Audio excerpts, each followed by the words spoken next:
I don't put some in there.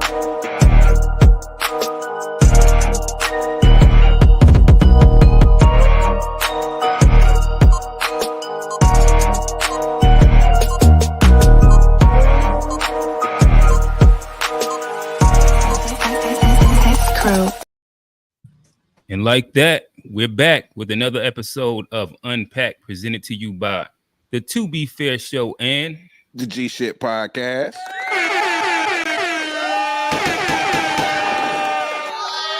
It doesn't matter how you feel.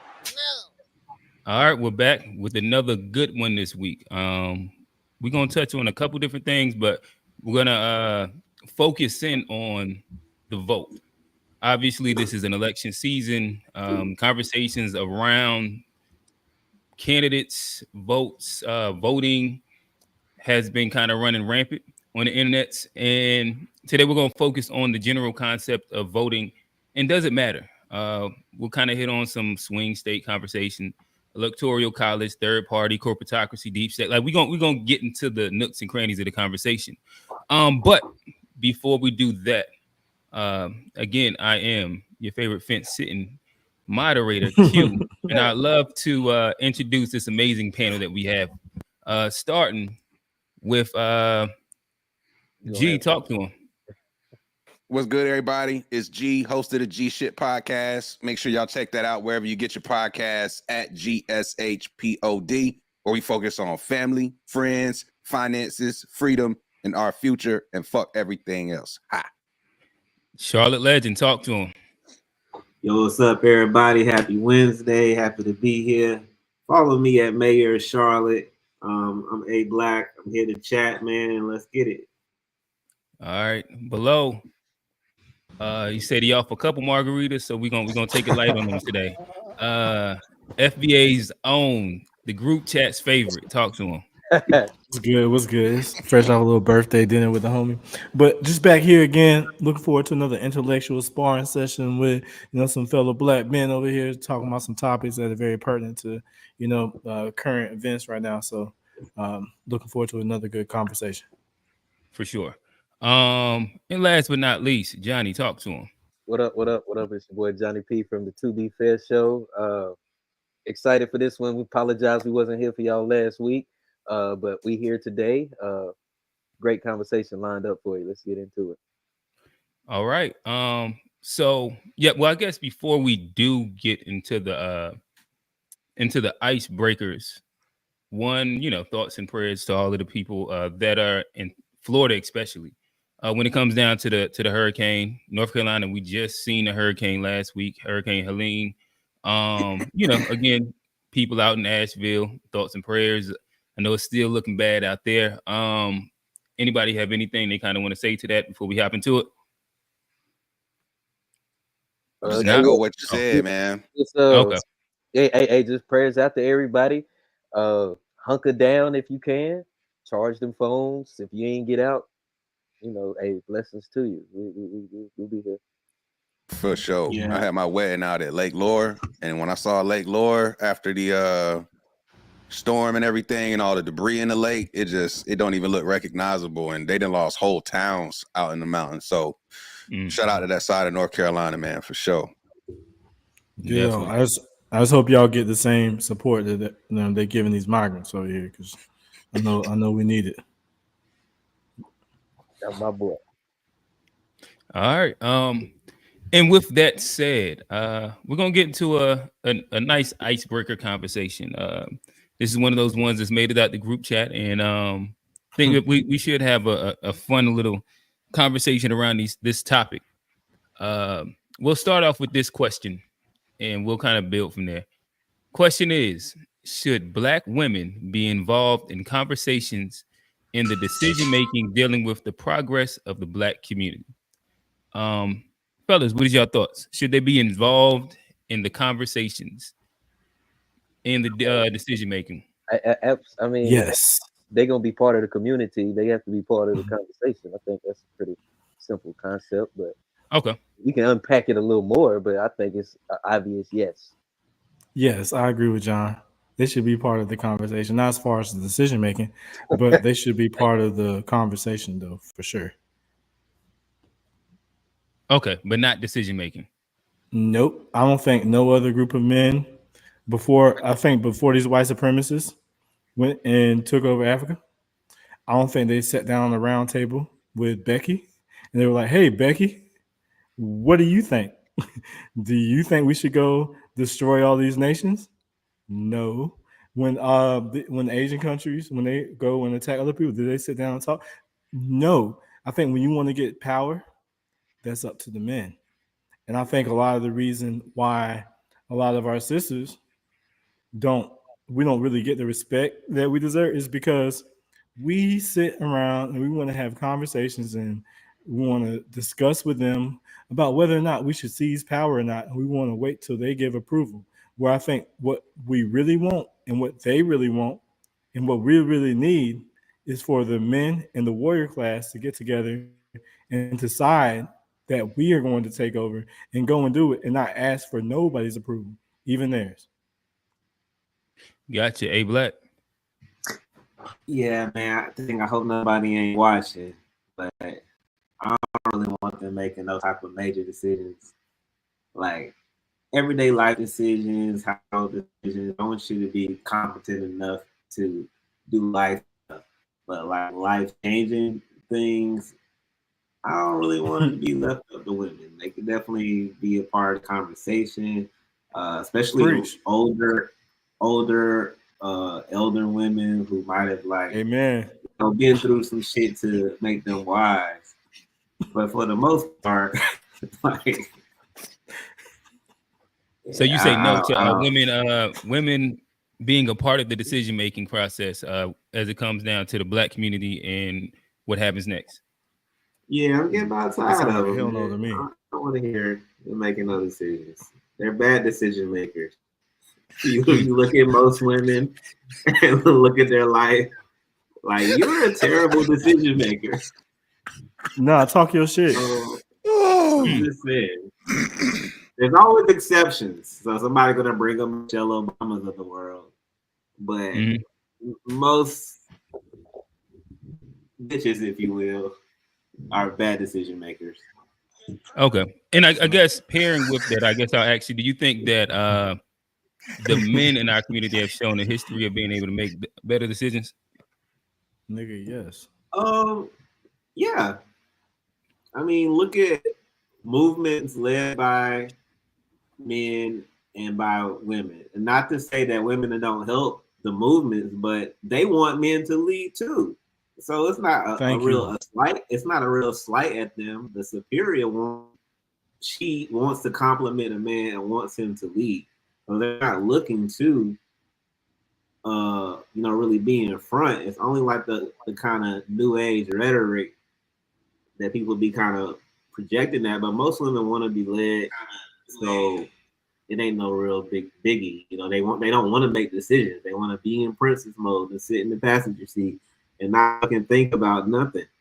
The average woman, you know, some want to go out here and go into the world and pay bills and make decisions about life and our real trajectory, but the average woman don't want to do shit. She don't want to make no decisions, hold her hand, walk around, and she don't really want to think, you know. But if you find one that likes to do at least 8 hours a day, you know, you might win. But most of them don't want to do shit, man. So why would you want them making decisions? Facts. Okay. All right. G, talk to us.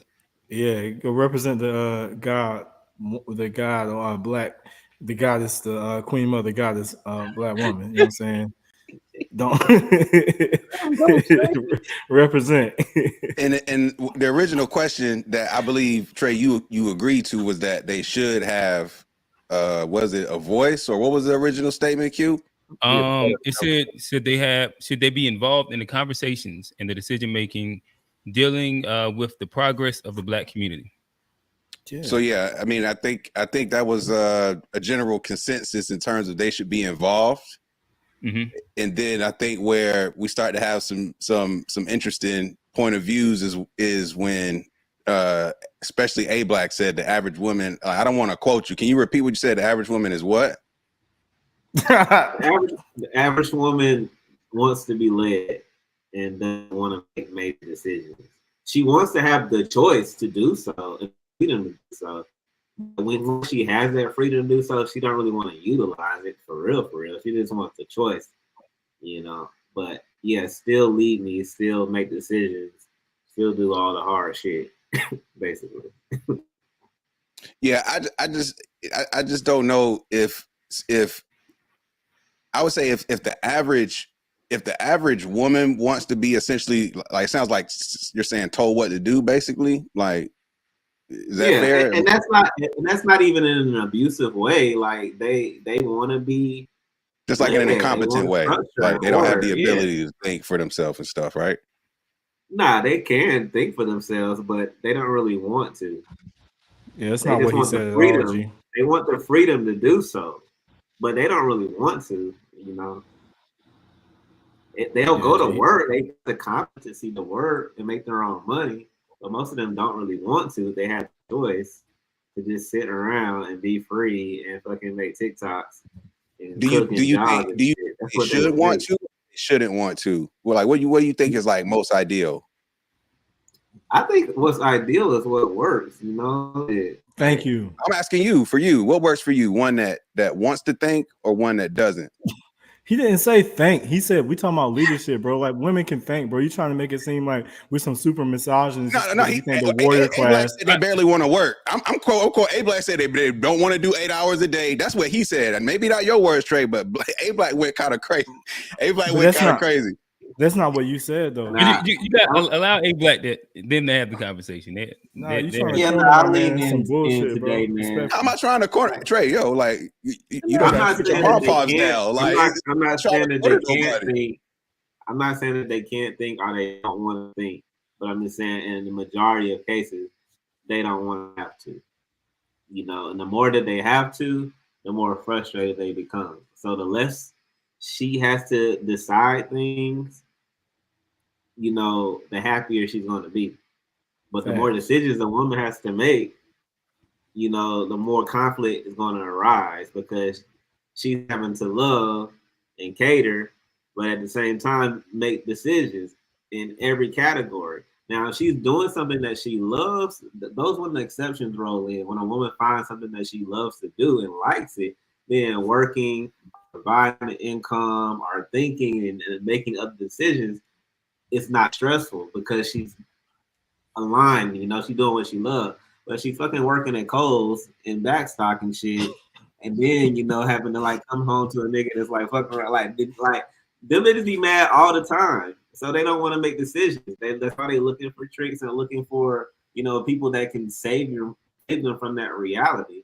But if they have a reality that's living in purpose and fulfillment, they're the exceptions, and there's women like that. And then you cool. But most women are not really doing what they want to do or walking in their purpose. So they're looking for a man to like save something. You know, they don't want to think. Some men save me some way. So would the exceptions be allowed to make some decisions if they're an exception? Yeah, but they still want to be led as well. You know, I do agree in terms of wanting to be led, but in terms of having the ability to make sound decisions, if they are, say, the exception, does that person say deserve a voice to make decisions, or because she's a woman, she shouldn't be making decisions, period? Nigga, he didn't say they shouldn't make decisions. I'm asking a question. I'm asking a question. Everybody said, do they want to? They shouldn't make decisions. You said he said, no, I think everybody said, do they want to? Do they want to? I'm asking a question. Nah, I'm saying, yeah, she can still make decisions if she wants to. I'm just saying most of them don't want to. Yeah, but Trey, you said women shouldn't make decisions, period. That's what you said, correct? I said they shouldn't be if they already have a track record of making bad decisions because their life is in shambles in other areas. They're not a good decision maker.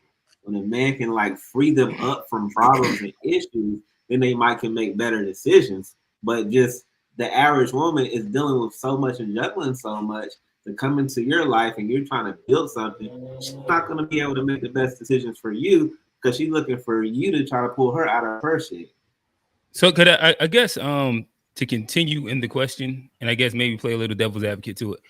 Would you say, I guess I'll start with, would you say that the average man shows the ability consistently to lead and doesn't fall for any of those low-hanging fruits that you say. I think it would probably change from like Instagramming to like being a rapper or being a producer Nah, I mean, or a because podcaster or selling drugs or like all the What? different like cliche tropes So- that tend to be the hooping. There we go, playing ball or sports or like all of these different things that you see a heavy investment that's quote unquote an easy way out.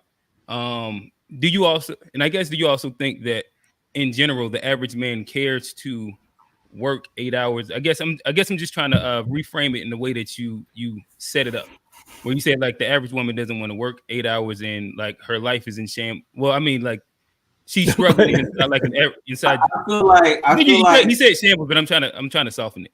But I'll toss that into the air and see what your thoughts.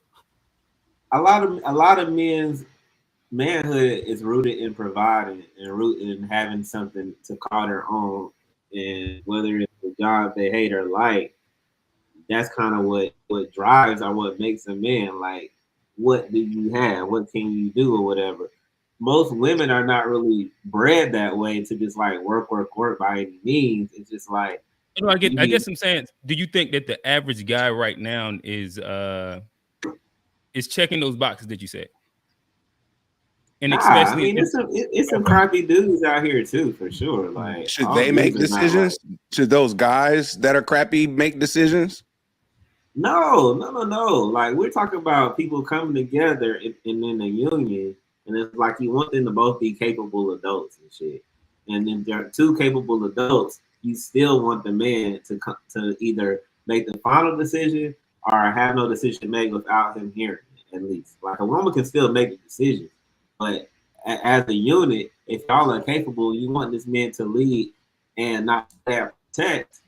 He needs to be making decisions so he knows what's going on. He's not blinded by shit. You can't protect what you can't control, and if somebody's out here making decisions without you, you don't know what the fuck's going on. So because I wanted some clarity, because it sounded like earlier Trey made a very clear difference as it relates to women having a voice in the conversation versus being allowed to make quote unquote decisions. And again, this is like speaking more so community based, right? Community based, right? Like not even in a relationship. Just talking about as it relates to the Black community. We was saying they should have a voice, but they shouldn't be the ones making any final decisions. And so, what I'm asking, just to make sure I'm on the same page, because like, hey, Black, you followed up after that and gave some examples that seemingly supported what Trey was saying, that you agree with his statement. But it sounds like if women demonstrate a certain level of capacity or capabilities, then you don't mind them having a seat at the table. Whereas, if you tell me if I'm wrong, Trey, I feel like you just feel like their woman should not have a seat when it comes to making decisions. Is that am I hearing that fairly?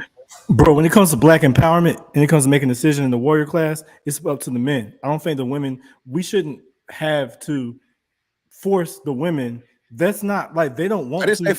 It's not about forcing. No, because it's not like, I think our women deserve men who are willing to get on the front lines and make a community for them and go fight these battles. We shouldn't have to lead with our women on these decisions. They're not warriors because they can't be the feminine women that we want them to be if we're also needing them on the front lines, bro. No other group of men relies on their women to be their warriors except for Black men, bro. But respectfully, people on the front lines don't make decisions, my brother. Okay, well, the generals. No other group of men, like when they went and took over the Iberian Peninsula, the Italians, the Spanish, whatever, and they pushed the Moors out. Do you think they sat at the table, the generals with the women, and they discussed how we're going to get these Africans up out of here? When they went and carved up in the conference, what's that conference when they did? I think it was like the Belgian. I forgot the name. It started with a B. Berlin Conference. The Berlin Conference. Yes, you think there were women in that discussion when they're talking about how they were going to divide up Africa and steal all the resources? No. When they were over here in America, determine how they're going to carve up America with women. Bro, no. Hold on. So the Great British Empire. Who's the head of the Great British Empire? Like who's the one that? The Great British Empire, the one that ended up reaching all four corners of the world. Who was behind the scenes running plays as the leader of that empire? The Pope? I don't know. What's your question? A queen named The Elizabeth. Pope. The Pope was the one that greenlit the slave trade. See, but I'm talking the whole about Spanish but Empire was the moving on behalf of the Pope. That's all this shit started with the Catholic. False. That's not false, bro. It is. It's very. That's what I'm saying. It is like to say that Queen Elizabeth doesn't have a huge part in colonialism and imperialism would not be a correct statement. So you're basically saying that you said no women were at the table, and I'm telling you, Queen Elizabeth had a pivotal role in imperialism, and I don't think any scholar would disagree with that.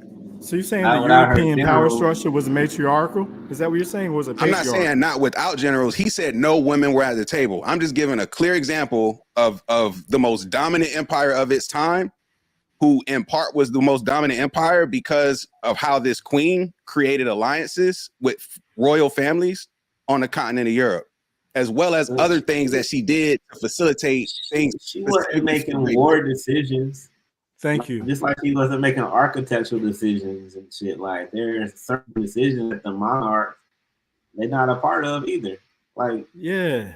You make it sound like it was a council of females that I said that Queen Elizabeth sat down with some females and the ladies got together. Y'all know much about Queen Elizabeth history. She was ruthless. Like this is not a nice lady. This is not like I'm saying. Maybe y'all just don't know Queen Elizabeth history, but you think that Queen Elizabeth had no hand in British imperialism. Like that's what y'all are saying. It was just a bunch of men without Queen Elizabeth is what y'all saying, that she had no hand in it. So was the European empire, those European empires, were they matriarchal or were they patriarchal? The British one, the head of the table is the queen.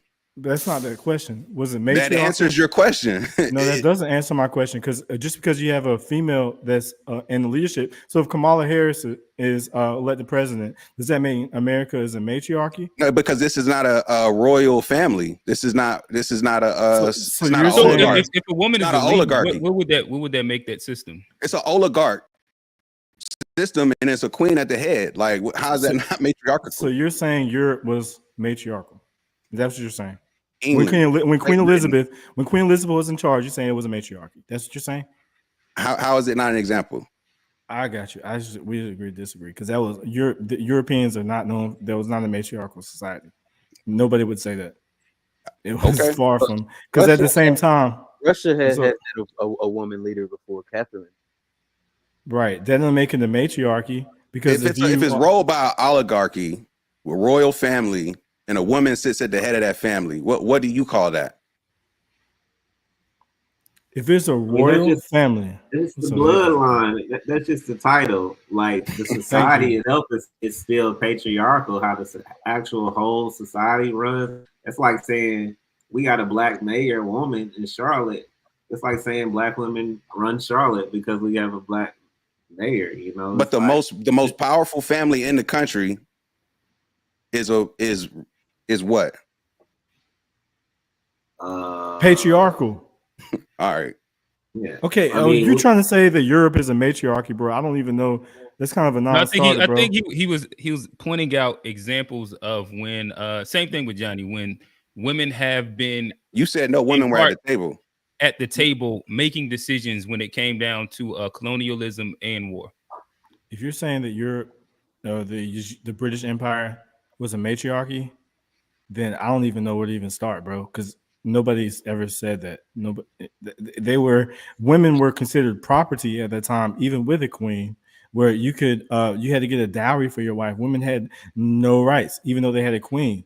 So, like, even before black people were slaves, they were treating white women as slaves. So this is the culture. The Western Empire is patriarchal to the core. And I don't think that's not even debatable. I'm just letting you know that they had to get permission from the queen to come over here and colonize the new Americas. That's who the permission came from. The permission came from the Pope. No, it did not, bro. It did, bro. You never heard of the Papal Bull? Bro, have you never heard of British colonies? The Pope didn't manage the British business. Like that was the Queen's enterprise. These were businesses that the Queen gave approval and funded. Say, go over there, pillage that land, and bring me back my shit. That was her giving the permission. That's how it worked back then. It was a papal bull, bro. They were under the Catholic Church. The Pope ran Great Britain. I got it. The Vatican. Yeah, bro. So where's the Vatican? Where's the Vatican? It's in Rome, right? And where's Rome? Like Italy.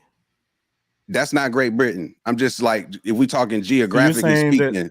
So you're saying their reign was only within Italy, or did their reign, was there a Roman Roman like Catholic empire that stretched like from like Russia all the way into like the and during British the time Isles? that G is talking about, you're saying that's when the Roman Catholic Empire was still stretching in, making those decisions. Have y'all heard of the We're Papal talking Bull? about the 1500s.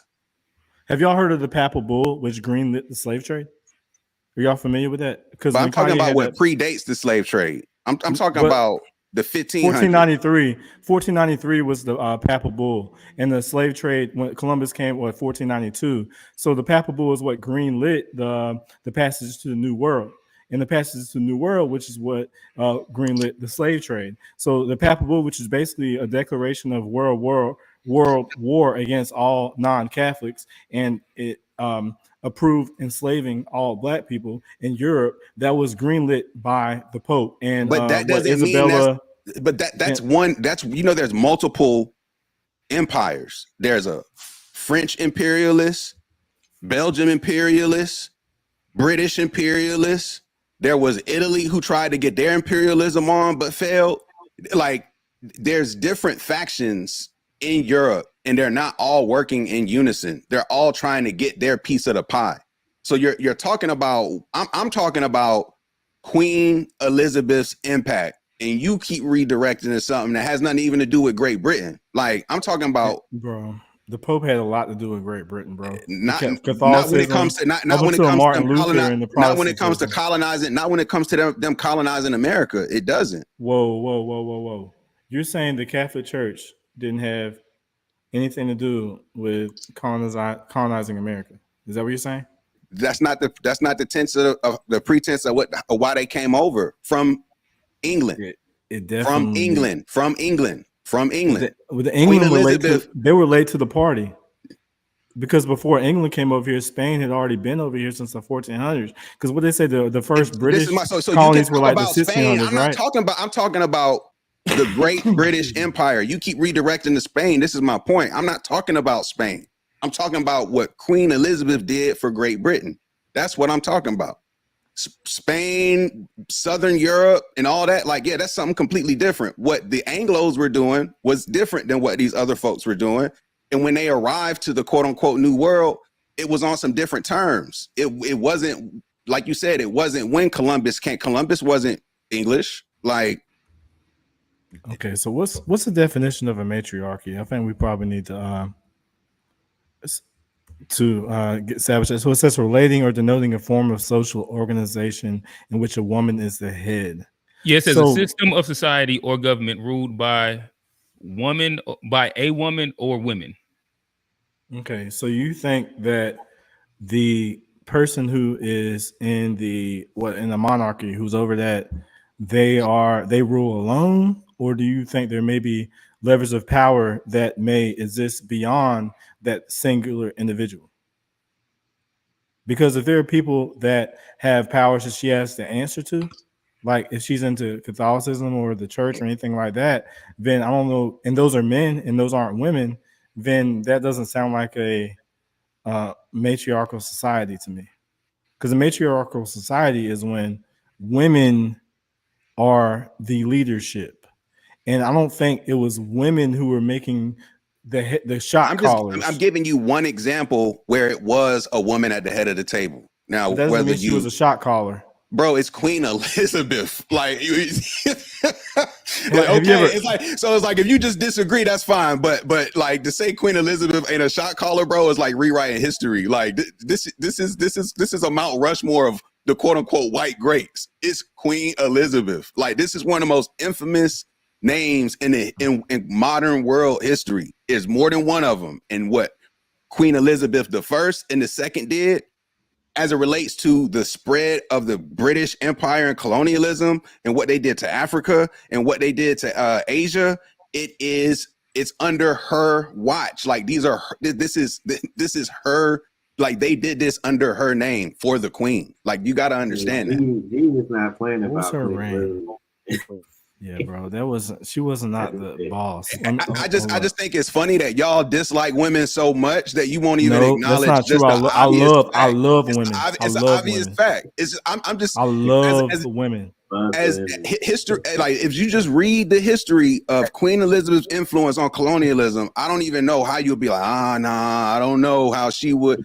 She gets a lot of she reaped the benefits from all that raping and pillaging when it comes to Africa and Asia. Like her family owns those collections of items.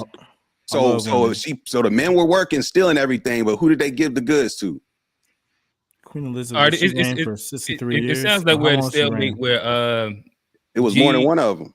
G said that she was the head of the oligarchy. She was the head of the government.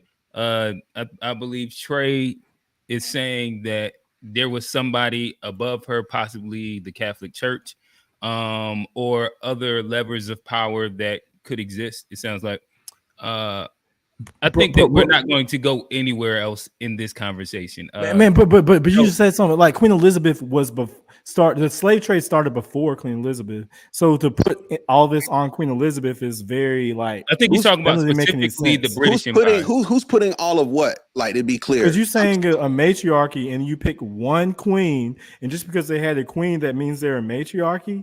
Nigga, the queen of the biggest imperial empire on the globe. How many monarchs? We have one woman, so that means the whole monarchy. And she's running shit more than anybody else. So even if it just is defined as a matriarchy if she is the head of it, not like it's simple. She had to do it for like centuries and centuries. It had to be a monarch for centuries and centuries. It just defines if the head person is a woman. So even if I concede that, just for the sake of argument, which I disagree, but even if I did concede that, that would be one queen in a long line of kings. It's primarily kings. So you just want to pick out one queen out of this whole list, and you're going to say that that was a matriarchy, as if she started this, or as if she ended this, or if she was just taking her turn because of bloodline. That doesn't change the design. Don't patriarchies take their turn because of bloodline? But in a patriarchy, you're not going to see like 9 queens and 1 king. But with Queen Elizabeth, you see men holding the wheels of power, or whatever, holding levers of power, and you have one queen. And then just because you have one queen, that doesn't reshape the entire design of their governing body.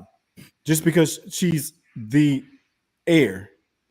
All right, so fellas, I believe, as I was saying, we're probably at a stalemate on this specific space of the conversation, but just to dig a little bit deeper into the conversation, and then direct it even more so into Black men in America today.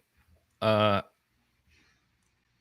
guess I'll throw this question out there, and we'll kind of see what y'all believe. Do you believe that Black America is a matriarchy, or what was the word you was using? Gynocracy.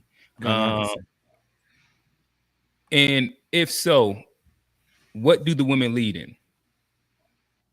Every damn thing. Okay. Yeah, because even with like decision making. Yeah, they definitely lead in decision making, bro. I mean, because would you say it's a patriarchy? The Black society? If it's not a matriarchy, that means it's a patriarchy, right? I don't think that's the case either. I don't think they're mutually exclusive. So you think we're kind of like an egalitarian type of situation where men and women share control?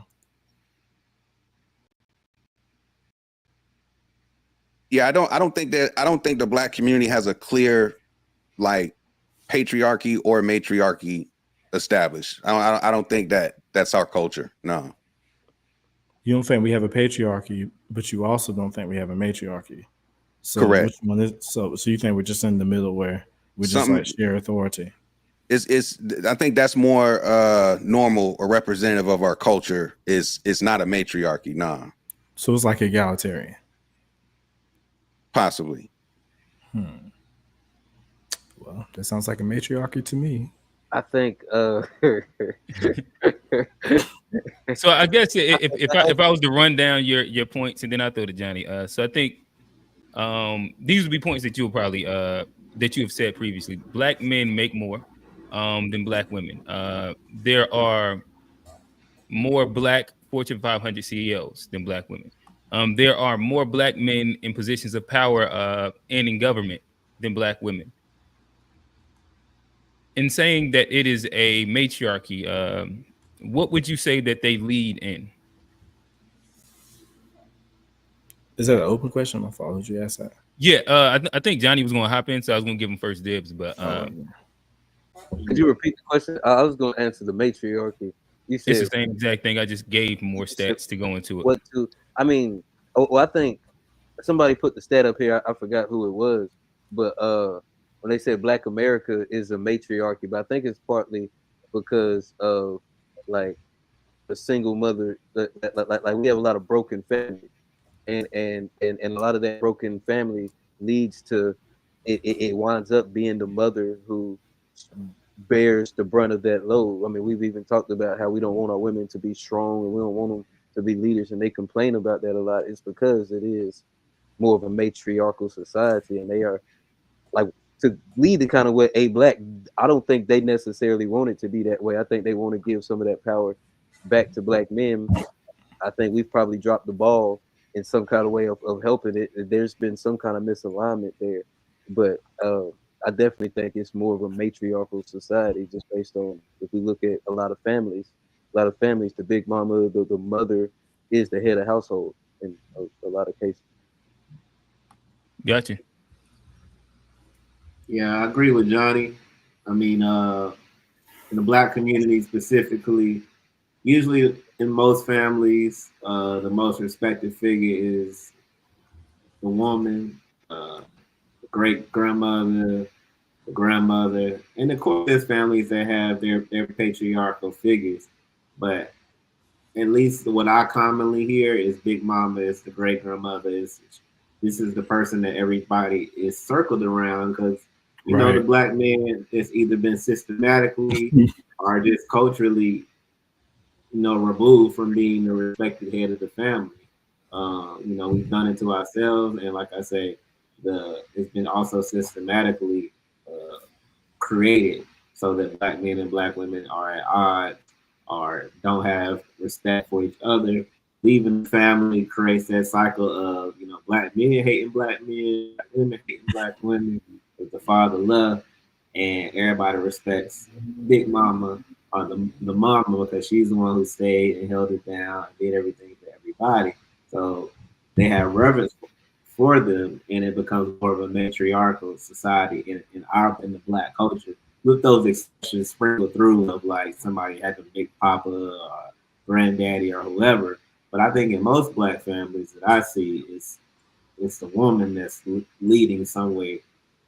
Okay, so far it sounds like between Johnny and A Black, it sounds like y'all are saying that we're inside a forced matriarchy because of the women ended up being the only ones that held it down. Hot take. Whether it was the men and women of that time and Big Mama did, or if it was because of single motherhood in general. Is that a fair? Yeah, I mean, I think it all plays into it. I mean, we can't just blame women in decision makers and that. You have men who impregnate women. We have the jail system. We got the drug culture. We got a lot of different things in our community that have caused a rift to where the men aren't as respected or revered as other men in other cultures, to where we can say like we're really patriarchal right now. Like you got a father. If you're blessed, you listen to your dad. Most don't, so most listen to the woman. Okay. And to build on that, I think it's also that's been like a whole generation removed, and so I think we're seeing a lot of the effects of the single household in how our society operates now. I don't think it's like, I think we're trying to fix it, And I think those numbers are going down as we speak, the single parent households. But I think the effects of that from previous generation are what we're seeing in our politics, in our culture, and the movies, the things we watch on the internet. I think a lot of that is a result of the families, the broken families before. Can I say my piece? Trey. Oh, go ahead, Trey. You go ahead, G. I just want to ask a clarifying question because I don't understand how the two truths can sit in the same room. How is it that all you see is women holding it down, but yet the average woman don't want to do nothing? Or is incompetent? It's one thing to be forced and having to make a way and still be you can still be a bad decision maker throughout that and survive and push through some shit, but did terrible along the way, so it's not saying it's impossible, but I'm saying you can also look at it, damn, if she had these resources, if she had this, if she had that, maybe we could have been in a better situation, but she did what she could. It's a lot of that, and not she did what she could, she did what she had to type situations versus like. So I guess, hey, Black, in that same scenario that you're saying, where's the culpability for the men inside that? If she's the single mother that's kind of doing what she could. Yeah, like I was saying earlier, like a lot of our men in our community are at fault now because the programming, being over sexualized and creating these broken homes and families, pregnant women you don't have any intention of having a family with, that's rampant in our men. And then also, like I said, you got people in and out of jail, so you got the gay culture that's spilling in. So it's like a lot of shit but the men and the women are equally at fault. Like, so don't get me wrong. Okay, you're saying equally. And okay, so I guess we'll throw to Trey. That you kind of give your piece. And I guess I'll also just add like a little sprinkle on. So if you do believe so, does that mean right now Black men are lacking in leadership? Yes, especially the old niggas.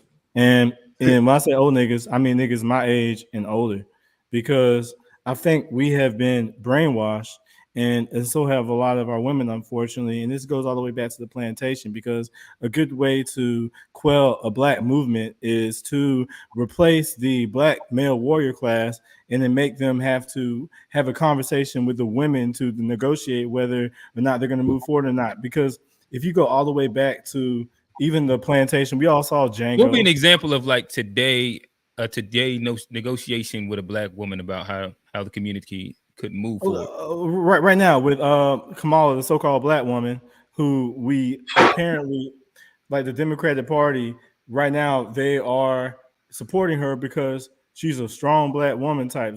Like, and then men, they don't really have much to do with Black men, do it? That's like the whole Democratic Party, which is a white supremacist byproduct, right?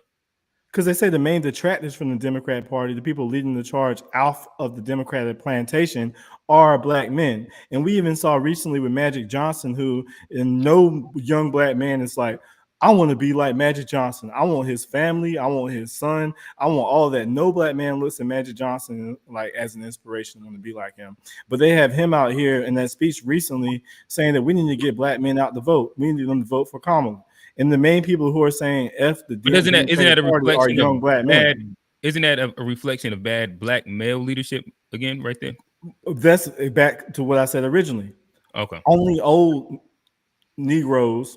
So which generation has it right now? Are you just saying all Black men that have it? So how old is young? And right now you're saying that they are doing what with the women? The ones that made up right now. I thought right now is the Instagram thought OnlyFans epidemic with the young kids. I think they're exercising their options. I think it's only the old heads that are like. What does that mean? Well, so I guess what would be the example of my bad? And I guess I'm overly asking you questions. What would be the example of the younger generation getting it right now that is quantifiable to something stable and real? Damn, bro, you doing me like ABC did Trump in the debate, bro. But the way that I would say the younger generation is getting it right is when I see with my young homies, they Oh, you ain't got the answer for it. Come, like it has to be something because like Wait, hold on. guess What's the question? Because I thought I was answering it, so apparently I must not. I said, what are the young generation doing? Because usually, I don't know young. Like right now, nobody's getting married. They're not building families. They're not having kids. Nah, they're getting I don't know. married. I don't know if the young generation has even started the route to even judge it. So They're calling if you're hot saying dogs that glizzies.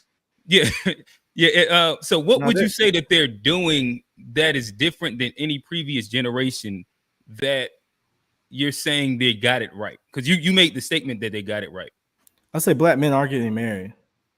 Because right now we're talking about young black men. You said that your generation and up. So that means just like all black men over 30. No, you just said your generation and up are old niggas and they got it. They all got it wrong. So you said the young niggas have it correct. So now I'm asking you, what are you talking about when you say the young niggas got it correct when it comes down to doing something that is beneficial for the black community with women? My fault, because I am around y'all's age, but as far as ideology, I identify with a lot of the people younger than me because I think a lot of the thought process with me and a lot of people my age is very antiquated. I think a lot of the younger men, they look at this gynocracy and they look at this matriarchy and they're like, miss me with all of that. I'm going to take the woman that competes for me. I'm going to take my options and I'm going to, as a man, exercise my power because we don't have to be on this plantation system anymore. And that's where the gynocracy stems from. Because if you go all the way back to... So are you saying that they're leaving, that they're not dating black women like that, and that's what they're getting right? I wouldn't say that that's necessarily what they're getting right, because if you find a black woman who's not a part of the gynocracy, then that's a good woman. You know what I'm saying? You should rock with her. So what are you saying that they're getting right? You're saying that they just are getting right because they're not feeling like they are obligated to repeat the pattern of their forefathers. They are realizing that we are the first generation off of dozens of generations after centuries that we are not a captive audience to where we have to just sit there and be abused and be taken for granted. And then we have to protect people, even if they don't rock with us or they don't choose us or we're their last choice or whatever like that. And they're just like, you know what? Whoever competes for me, whoever is the most worthy, then that's who I'm going to rock with. And that's what these young dudes do. The old heads are like, if they look at it as an act of betrayal, if you don't just rock with a sister just out of race loyalty. They're like, they don't care who's competing for you. If she ain't a black woman, then you are treasonous. Even though going all the way back to Billie Holiday, Maya Angelou, the first woman in Virginia versus what they call Loving versus Virginia on the plantations, all the way, black women, they've always had access to our women, and our women have always, it's almost like a get out of jail free card. You know, they didn't have the loyalty towards us. So I think loyalty should be earned, because if someone doesn't earn your loyalty, they're going to take it for granted. That's human nature.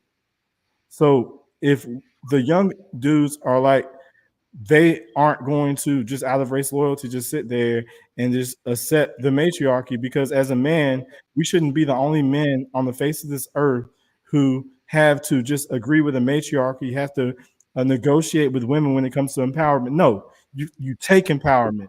If there's anybody with you that's not on board with that, then she's not. You just get rid of. Got you. But so I guess like making sure I re-clarify again. So what you're saying is that the young guys are not dating black women as much, and that's what they're getting right. I mean, I think if you want to just they're bottle leaving it the up black into women in general. If you want to just bottle like you it up said all into those that, words to say that in general, though, right? They're leaving the gynocracy. If there's a black woman who's by not that meaning in favor of the they're not gynocracy, dating, that they're leaving black women alone more, correct? They're leaving gynocratic black women alone. Yes. Okay, got you.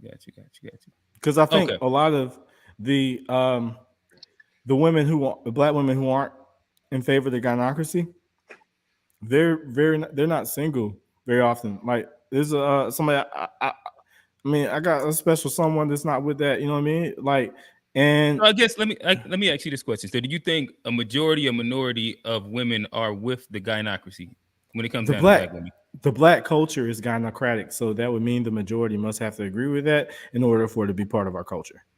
Okay, so you say the majority of women are gynocratic and they believe in it.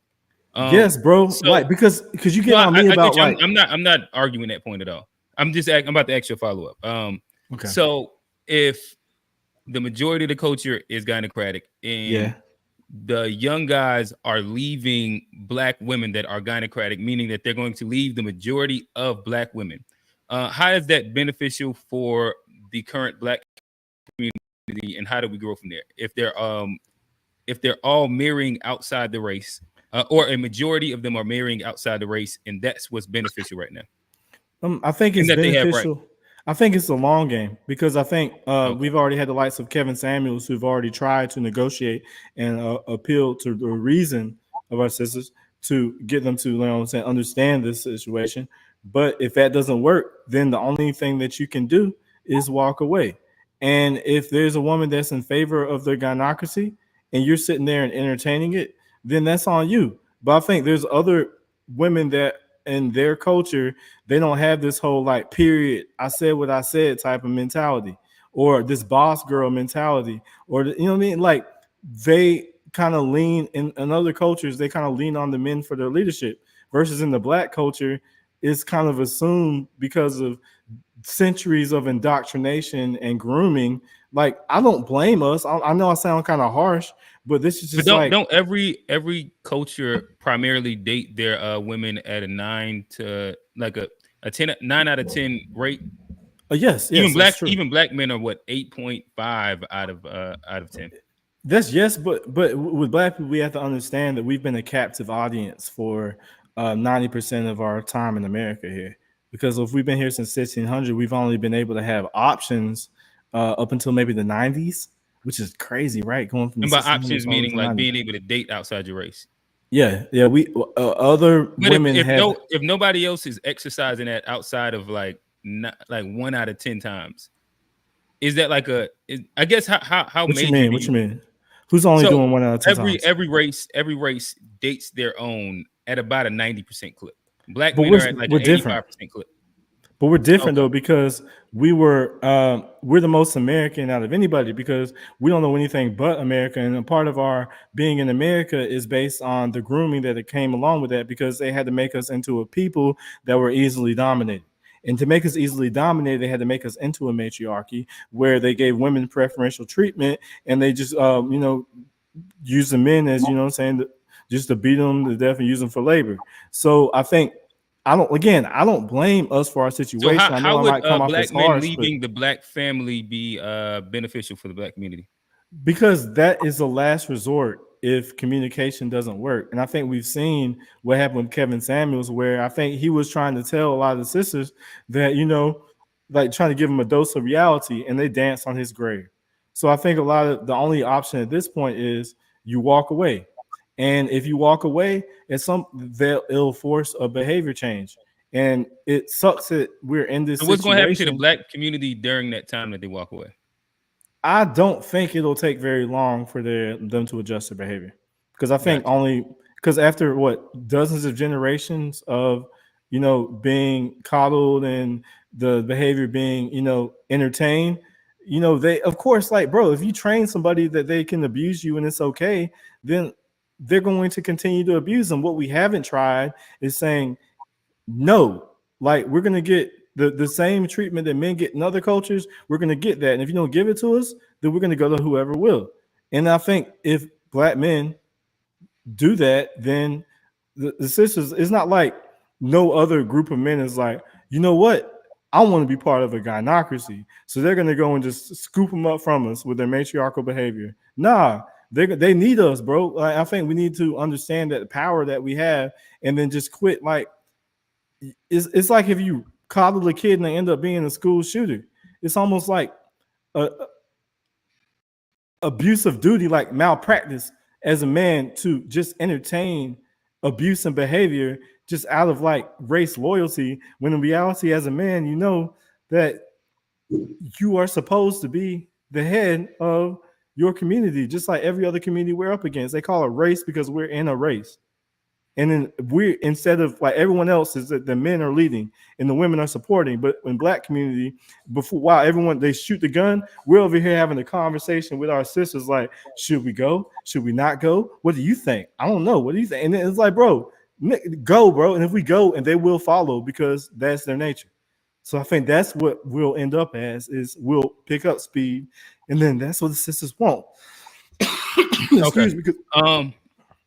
So I guess we'll kind of land the plane. I talked to everybody. With that, just follow up on your commentary. What is your thoughts? Black men leaving the Black family, beneficial, non-beneficial? Leaving the Black family, bro. No, not making no Black families to begin with. That was a specific question that I just asked, and you said yes. But I guess no. I never said Black men. You said community. I never said Black men leaving their families, bro. Miscrewing the hell out my words, bro. I never said Black men should leave their families, but that's crazy as hell. No, Black men should not leave their families. Okay, all right, that's cool. Black men leaving Black women will be good for the Black community. Gynocratic Black women is what I said, bro. Well, you said the majority of Black women. No, I would say the gynocratic women, bro. Could you make it? You asked me should Black men leave Black women, and that's not what I said at all. All right, so should Black men leave the majority of Black women? That is what your statement is. Is that you said the majority of Black women are gynocratic? Yes, I should, but I never said Black men should leave Black women. Those are not my words. But you said Black men should leave gynocratic women. Yes. And you said the majority of Black women are gynocratic. Yes. So therefore, you're saying that Black men should leave the majority of Black women. Therefore, who are gynocratic? If you don't put the gynocratic part on it, but we just my words sound crazy as shit. No, but the truth, whether how you put the word, we just walked it down. You said that the majority of Black women are gynocratic, correct? Yes. And Black men need to leave that gynocratic population alone. Yes. So what you just said as well is that you're saying Black men need to leave the majority of the Black woman population because they're gynocratic. That's what you're saying. But if you put the because they're gynocratic part, then yes, I'll agree. That's what I just said. That's what I just said. But Q didn't put the gynocratic part. He just said, so Black men leave Black families. It's like, bro, what? Well, no, I only refollowed that. I asked you that very specific question. You said yes, and then you expanded on it. But then I just asked, should they leave the majority of Black women? Because that's the statement that you're making. But I think that you want to make it a little bit softer by saying gynocratic, which is the majority of Black women inside your POV. But Black, thoughts? Yeah, I don't think Black men leaving the families is beneficial at all. Like I would agree and I'm saying with that either. That I would just say they go ahead and then, like it's not all Black women's fault. There's a reason that they're bad decision makers, and Black men gotta be accountable for being part of that reason. But what about not the family to Black, but just like in terms of Black men and Black women coming together? Like, do you agree with Trey's point that Black men need to redirect from the majority of Black women, which happen to be gynocratic? Or should they suffer under the gynocracy? Like, if she meet a real one, is she still gonna be gynocratic? Like, that's kind of my thought here. Yes, like, bro, that's our culture.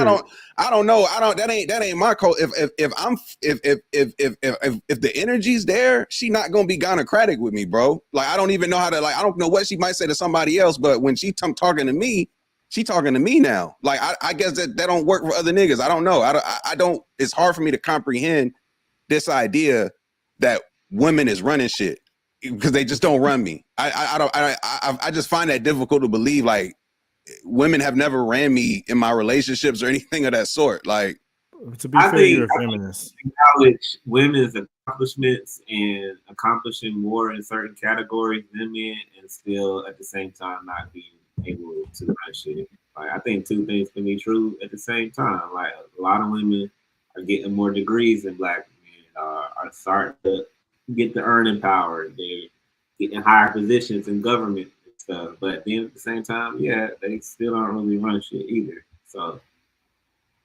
I mean, they both are happening. They're exceeding and getting everything that they want. Like that's like the theme of women. They get what they want, and it's still not enough. That's fair. Okay. All right. I don't know, I guess man. with that said, it sounds like it's it's good enough closing thoughts. I don't think that we'd wrap this up. We could probably have a full show just specifically on this topic if we was to actually dig a little bit deeper. But nonetheless, this has been fun. Now time to move on to regularly scheduled programming, where again tonight we're talking about does your vote even matter? I guess I can start off by just tossing to everybody just to give a quick like 1 to 2 minute stance on where you stay at when it comes down to the commentary. Again, through the conversation, we will get into breaking down specifically the idea of electoral colleges. Like, does voting really change anything? Does voting for a third party really matter? Is it a cop out? Money in politics. Are we in a corporatocracy?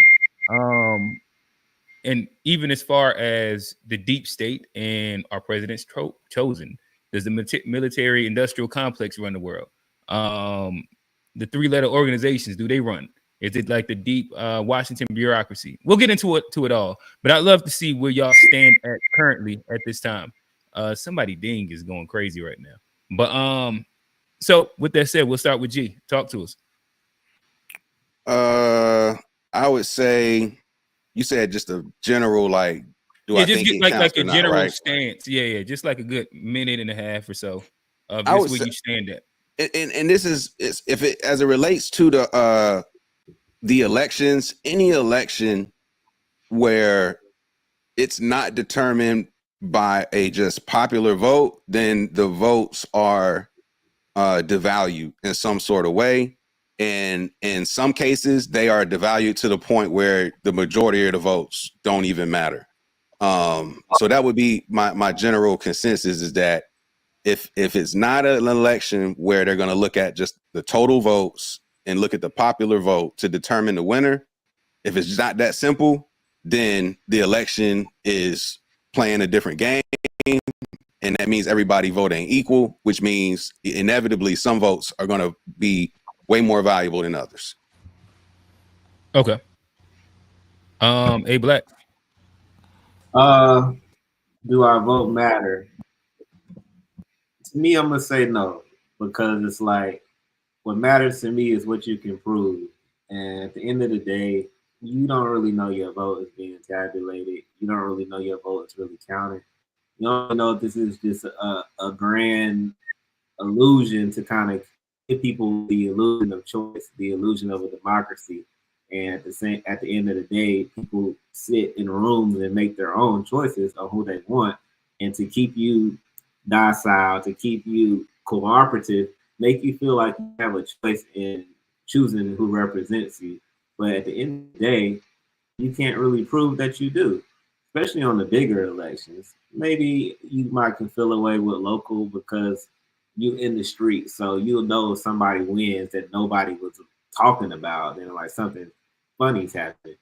But for these big federal elections, like, and we saw the last election with them like kind of saying it was stolen, machines not working. We seen people going to jail for fraud and fucking up machines and stuff like that.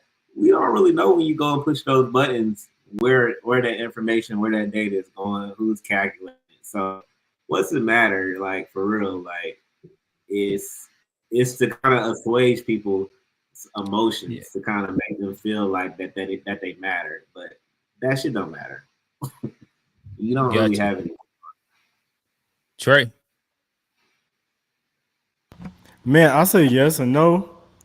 I don't disagree with nothing Abel said, because at the end of the day, we don't know what's going on. I have my suspicions about the last election. We don't have to get into that.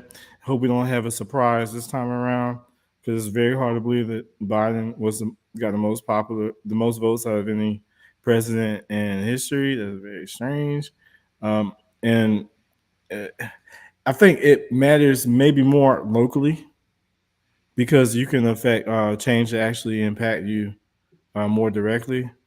And I think if you're in a state like if I'm in South Carolina, who's always that state's always been red, does my vote really matter? It's not really going to make a difference. In North Carolina, like a swing state, I think it does make a bigger impact. I think one thing about all the swing states is I think the black vote is very important there because I think we control a lot of the swing states because if we all show up, it goes one way. If we just sit on the couch, it goes another way. So I think it may matter there. But at the end of the day, like the Asian community, they're not really known for being in politics outside of like Indian, like the Viviks and the Kamalas and them. But they have their Chinatowns, they have the community, they circulate their dollars, and then they're straight without elections. So I don't know if that's the primary like lever of to get the change that we need here. So I mean, but at the same time, this whole like reparations conversation, I think being able to like in California, like the people that refuse to introduce their own bill, I think if we can vote them out, that'll be impactful to teach them a lesson. And if we can vote people in who oppose them, that could be powerful. So I mean, it's not as simple. It's very complicated as far as like what you do with your vote. I don't think it's end all be all. I don't think it's the most important thing we can do, but I do think it's important. And last thing about voting is, I, one, I know black people did a lot of fighting to have our right to vote. So to see that same vote that a lot of our ancestors, died over here for being given to illegals, I think we should have a lot more pushback when it comes to that because I think it's kind of a slap in the face to the people that died for our rights to just see that our vote be canceled out by people who aren't even citizens. That it's very surprising that that's not a problem. Like even this voter ID bill, where like black people have IDs, we can vote, but I think Democrats try to say that because they want illegals to vote. So I mean, it's very complicated, man. So that's my Okay, got you. So you're not saying that migrants can vote. You're saying that they can illegally vote if they can. Yes, because they can have IDs. I saw a story recently where a person registered for a driver's license and they sent him some information about his voter's registration and how to register, everything like that. Just out of like, systems like that are very like prone to error. So if you start giving a bunch of illegals, or I don't even know if they're illegal, like a bunch of migrants, driver's license, which is a Democrat initiative. So we're voting to cancel out our own vote, which is crazy as hell, man. Like, so I think we can't look at voting the way these old heads have been looking at voting, where we're just like vote blue no matter who, and that's end all be all.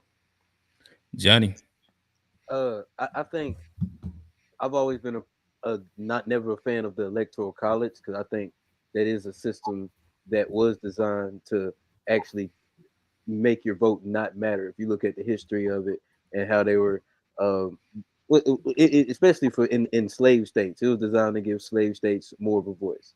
For black people, I don't think our vote matters if we're not going to be informed voters and if we're going to be loyal to one political party. That it doesn't really matter. They're not going to do anything for us if we're unwilling to change our vote or we're unwilling to do something different than what we've traditionally done. I don't think it matters if we're going to continue the status quo.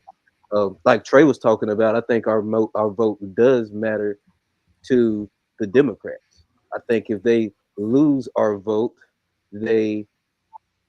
their whole game plan is up and their whole plan of action doesn't work without the black vote. So I think it matters to them, and I think that's why you see them play all these gymnastics to keep our vote or to keep us uninformed and keep us from not voting anything else. Bro, do you know how liberal America would be without the electoral college? Are you okay with that? I just want to put that out there because time somebody talks about the electoral college is the only thing that's prevented us from like 16 straight years of liberal rule. And I don't think none of us want that, bro. I'm saying, but the electoral I college. guess, so let me go into a couple memes real quick. Where I got one that will explain just some of the basics of the electoral college, and two people's commentary about it. But there is, and to what Trey is speaking about, if you look at like the concept of electoral college, there's a part where if you're inside a smaller state, you do have more of a vote, but you live inside like a bigger state or like a Florida or North Carolina or New York, your vote quote unquote actually counts. So it's kind of like a give and take on depending on which way you want to swing the bet. But historically nonetheless, designed to give slave states to allow them to use. Well, you're talking about the original, yes, it was the 3/5 thing. But let's get into it. Let's listen and then we'll talk about it. In the United States, the presidential candidate who gets the most votes isn't necessarily the candidate who wins. This is the Electoral College explained. You see, back when our country was first formed, the founders debated how presidents should be chosen. Some thought it should be a direct vote by the people. Others thought Congress should choose. They didn't want candidates to ignore smaller rural states and simply cater to urban centers with the largest populations. And there was the issue of slavery. Southern states opposed the popular vote because they had large populations of enslaved people who couldn't vote. The compromise they came up with was the Electoral College. It's not a real college with a campus somewhere. It's a system through which every state is given a certain number of votes based on the number of representatives it has in Congress, a number that's based on each state's population. There are 538 electoral votes up for grabs in every presidential election.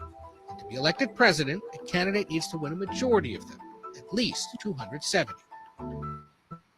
The math goes something like this. States get one vote for every member they have in the House of Representatives, plus two more for their two senators. The most populous states have the most votes. California has 54. Texas has 40. The smallest states, like Wyoming and Delaware, have only 3. The thing is, almost every state operates by a winner-take-all rule. Another day, another high-profile Democrat calling for the end of the Electoral College. At a recent fundraiser in California, Vice Presidential nominee Tim Walz called for the end. Guess what? The Electoral College. I wonder why. This Democratic talking point has been making rounds for years, but became even more widespread ever since Donald Trump won the 2016 election without winning the popular vote. The Electoral College does so much good. It prevents power from being consolidated in only populous states without regard for the diverse cultures of all the states. It makes it so much easier for a group to commit voter fraud. And importantly, it makes it so presidents have to consider the views of the people in smaller states, making it political suicide to ignore them. Frighteningly and stunningly, a move to practically abolish the Electoral College is currently underway and is making headway. Today, states with 38.8% of their Electoral College vote have pledged to assign their Electoral College votes to the winner of the popular vote. All right, and so I guess just to piggy to where he's at, and then I'll kind of like open the conversation all the way up. I know that we do have the conversation of how we don't like the electoral colleges, and not me. Yeah, in which there is a national popular vote bill, or more or less the national popular vote interstate compact, in which is pretty much whoever wins the popular vote, the state's electoral colleges goes to them. And currently, it's pretty much a race to get 270. Who is signed up right now is Maryland, New Jersey, Illinois, Hawaii, Washington, Massachusetts, DC, Vermont, California, Rhode Island, New York, Connecticut, and Colorado. Once that number reaches 270, America would effectively be a popular vote election. So again, with that said, 4 electoral colleges against it. It sounds like we do have some dissent within the group. I guess we can start with Trey, and then we can kind of move it around. Bro, if we didn't have the Electoral College, you might as well change the American flag to a rainbow flag. Like, I don't really know any other way to sum it up, because I don't want liberal rule. So people that want to get rid of the Electoral College need to understand that that's the only thing preventing us from just straight up like we wouldn't have a way to respond. Like they would. You talk about Project 2025. Imagine the liberal version of Project 2025, and that would be our reality. And if you want that, then I don't know what to tell you, bro. Like I don't even know whether we're even really have a conversation, bro, because we don't want the most populous cities in America to be able to make the decision from coast to coast for everybody, because their perspective is not reflective of every individual. And I think also if you go city by city, you get a bunch of like copy and paste people that have like a hive mind. So if you take the hive mind, it's like duplicate votes, because they're all going to say the same thing. If you have 1 million people in Chicago, 2 million people in Chicago, that's a doubling up a singular perspective. And I think the reason they came up with the electoral college is we don't want just the city folks to make a decision for the whole United States, because that is a recipe for civil war, because no person in the country is going to sit there and allow the city folks to make a decision for their day-to-day and just stand by and call that democracy. Gotcha. So I think this whole okay. Well, I was gonna say, I know you said the main reason was for the electoral colleges was the idea of the rural community not wanting city folks. I think if not the main, one of the main, but it kind of was the main, was slavery when it came down to Black representation. And the South was completely against pretty much signing or doing with anything. If they weren't able to have slaves count as 3/5 representation so that they can get more people inside the House of Representatives. And a big piece of the Electoral College is based around the idea of being able to have slaves who are property at the moment count towards the representation inside their state. I guess kind of like a tidbit to put to. It wasn't just rural, it was slave owners that wanted to exploit Black representation but not give them a voice. So this is the misconception that a lot of Black people have, that we have been able to get any Black empowerment through the ballot box. All of our Black empowerment came from the streets. Like we forced the hand because of our involvement in the Civil War. Because you're talking about anything voting, that I was saying at all. But you're talking. I was just giving a history of like why what was one of the major, if not the biggest thing when it came down to why electoral colleges was presented. Inside the way. Like they would not agree to anything other than making sure that 3/5 was represented so that they can have more House of Representatives. Like it's kind of simple as that. They had bigger representation because of population, and that's how the House of Representatives kind of operates. I got you. Sound like my first thought was that it sounded like you were trying to justify the electoral college by bringing in slavery into the conversation. And no, I was just saying that it was based off slavery and representation. Well, even if it was, that was like one of the major points, if not the biggest. Well, even if it was based off slavery back like in 18, that was before the Civil War. Even if that was the basis, I still think that honestly, I would have preferred we got our freedom based off of, because there were insurrections that were in the midst before the Civil War. Honestly, if I could go back, I would have preferred if we had gotten our freedom by going plantation to plantation, burning that shit down, and taking no prisoners and just doing our will. Like honestly, I don't, because it would have been better that way. I just got a question. Like I love you, Trey. I'm my bad. Like in general, you was kind of saying that you prefer not to have the Civil War, and like you'd rather that's kind of like been enslaved a little bit longer and a successful slave rebellion. Okay. Yeah, that would have been way better. Okay. Because we would have had that sovereignty. When it comes to this idea of like America and democracy, like, do you believe in true democracy, or do you think that's more just of like fluff and not a real Ain't thing. No true democracy, bro. Okay, so this idea that like And fellas, let's make sure we stay connected to electoral colleges. Yeah, I don't know where you're going, but yeah. No, so this idea that like, okay, if you have a popular vote, that people in New York, for example, are going to be making decisions for people who live in, say, you know, Omaha, Nebraska, isn't necessarily the case, because the Electoral College just chooses the president. It doesn't choose the city laws, the county laws, the state laws. Right. Like there's levels in which like that worry has some checks and balances. That's why they have the local elections and the municipalities and things of that nature, because you can be in a state and you could be in a city where something is legal, and then you go in the same state one city over and it's not legal. So you can have different rules and things of that nature. But like, it's like, if you are in America and you don't want to live, say, in a liberal world, that means you would never live in like New York City, for example, because it's just inevitably going to be liberal, regardless of your vote. It's just always going to be a wildly liberal blue city, because that's just New York City, for example. So it's like, if you don't want to be in a liberal place, that's the great thing about America. You can go live somewhere where it's super conservative, super rural, off the grid. Like, you don't have to be in the city.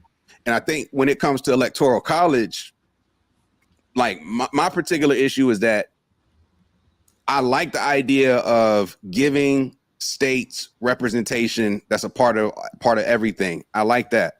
But what I don't like is the winner take all approach to the votes. I think if we could at least address the winner take all piece to it, to where if you did you know, a lot of percentage people based, like getting, like if you have 12, maybe 6 goes one way, or that wouldn't be something goes one way, 4 because goes one way. Because okay. I think a lot of people in these like heavy blue states, these heavy red states, don't come out and vote because they know if you're, say, red living in New York City, you're like, you might go vote and do your little local thing, but you're not really worried about president. Same thing if you living in Alabama, you're not really going out to vote for Kamala because you know how that's going to go. So you're not as incentivized. But what if the Electoral College for your state actually shared those votes based off of the state's representation, to where if 60% of the state voted one way, 40% voted one way, and it's 10 votes, you break them up 6-4. You see what I'm saying? Like, just even that little piece alone. The pushback to that would be, Johnny. Well, already do that. Nebraska and Maine already do that. Those are the only 2 states that are proportional. So I'm saying we need more of that in my opinion. But do they actually allow their electoral college? Are you just saying that they're signed to the interstate, national interstate, like the whole pack thing? Or are you saying that currently they actually split the votes? Those are the only 2 states that actually split the vote, Nebraska and Maine. Okay. All right. I knew it was a couple. I just looked it up. And I guess, the pushback that I would give would be, how would that be different than the popular vote? Because, like, for example, it would be like state representation of the popular vote, right? Because what you're doing is creating, like they said, a fixed, kind of like Bitcoin. You're making a pie worth 560, and you're looking at each state and giving it a certain value based off of population, which I think does hold weight. California, as it relates to American policy, California will have like the 5th largest GDP as a country in the world if you took them outside of America. So like they should have a strong say. New York should have a strong say, more than, say, Wyoming. But that doesn't mean. I got you.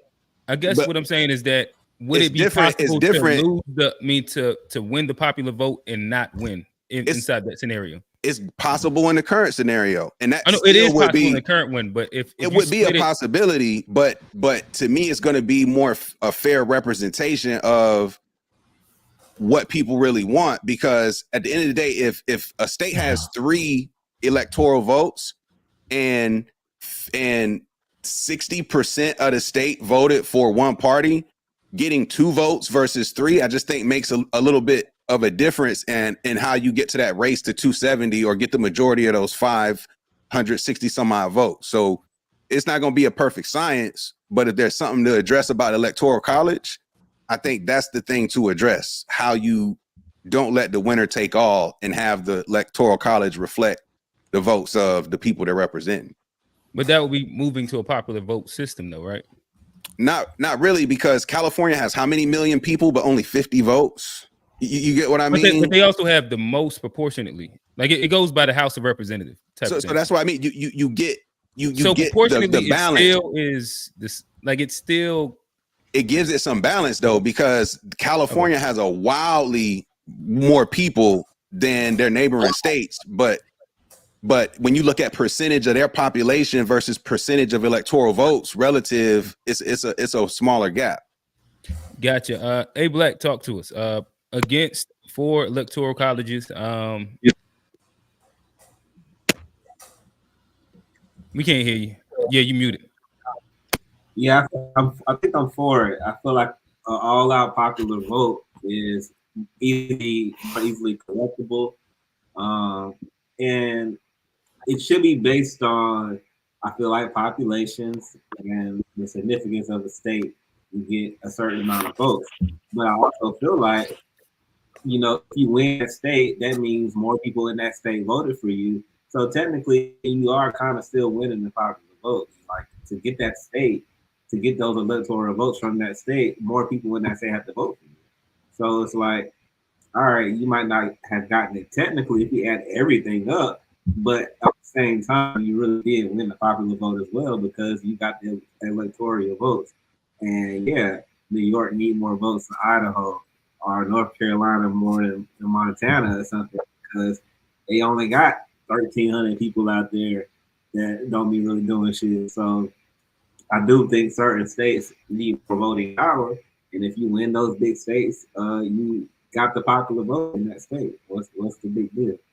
But I feel like if it's just on the people and like no type of system, then that can be easily corrupted. For real, I don't know. I wouldn't fully trust that.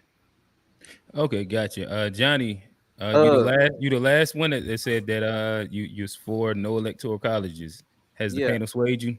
Like historically, I have been, especially when I was more pro-Democrat. As I've become more of an independent, I'm still against it though. I'm still against it because hey, let me finish, Trey. Because I think like the problem that you have with the electoral college is that Black people aren't educated voters, and you're scared of what we're gonna do with the vote, and you're using this to like not let us do what we want to do. If we were better and more informed voters, we wouldn't need electoral college. The people would just make the right choices, whether you Black, white, or anything. I think it's on the people to make the best choice. And in anything, 31 points is more than 30. Like in every game we've ever played in sports, everything we come up, popular, more points wins. And I think just overcomplicating it is part of the system to confuse and allow them to get over on us for all this time. So we could be better voters for sure. But then I think we were better voters, we wouldn't have to worry about whether the electoral college is saving us from anything. We could save ourselves. Gotcha. Can I say something from the chat real quick? Because somebody said, wouldn't the states that taking the most migrants also have the most electoral votes? Well, you could fix that too, but I mean that's like I'm talking about, like, I mean, of course, if you bring people into that shouldn't be voting, that could corrupt anything. But like, they don't fix the border first. Like, you can fix the border, you don't have to change the system. But can we fix the border if the voter base doesn't agree with that, and we're going with the popular vote, which includes the people that already came through the border before we fix it? But I think in general, their vote still gets rolled into how the electoral college decides. And I think that bipartisan, still getting in the mix. Closed border either way, fairly bipartisan. So we saying that illegals are voting, because fixing the border is more so for illegals. But my point is, illegals. That's what Trey was saying. Electoral college or not, illegals are still voting, and their votes are going toward who gets those electoral votes. Illegals are voting. Like, at what rate are they voting at? I'm just saying, if the concern is legals voting, this idea of the electoral college was saving us from them would be like kind of false. It's like, because wherever those legals are voting, those votes are helping influence how the electoral votes will be delegated. Like Well, they're I just saw a story recently where this illegal who didn't want to get deported got a message about being registered to vote. And he was like, "Oh, whoa, whoa, I didn't ask for this," and he kind of sounded the alarm. So they did like a special report, and they said something like 200,000 people may be in his same boat. So, and then in the election that was so close last time around, where you can just like flip one state, like Georgia became a swing state, and that helped Biden. I think it doesn't. It's really crazy how close the election was last time around, to where just a handful of votes could flip a state, which could flip an entire election. So, I think we just got to be Gotcha, very gotcha. mindful of And that. so, well, I guess we can save the wormhole of voter fraud to a little bit later. And I guess to stay on the topic before we move off of the electoral college conversation, it does sound like in general the majority kind of sits at okay, cool with the electoral college. With that said, does that innately mean in America only swing state votes actually count, actually matter? If you're not in a swing state, your vote doesn't matter. And if you are in a swing state, your vote matters the most. Thoughts? I mean, I think Obvious. yes, I think that matters. And one thing I And are think we you? have. And I guess are you for that? That'd be the way I can kind of Uh, round it up to I make it think fit. yes, I think if you're in a swing state, your vote matters way more. Like Trey said, it came down So to is that the only vote that matters? is And if that it the should, only vote that matters? Uh, yeah, if you're in a swing state. well, yeah, I mean, if you win a game by 1 point, that 1 point's the one that matters. Like, I mean, that last bucket is the one that gets it done. So, I mean, in the But I grand think to scheme, what G was saying earlier, like if you're inside New York or California, it doesn't really matter if you're Republican at all. Like the state always goes blue. And to really vote there, you're just, what I mean, like you're throwing your vote away to an extent. I think that's the general consensus of the complaint when it comes down to electoral colleges is yeah, that if yeah, you're okay, not inside an actual swing state, you're throwing your vote away because of the state's already going to go to whatever that demographic is. So to yeah, oppose it, like South Carolina, you're throwing your vote away if you vote Democrat. I agree. I mean, yeah, I've always said that. So I think that is true.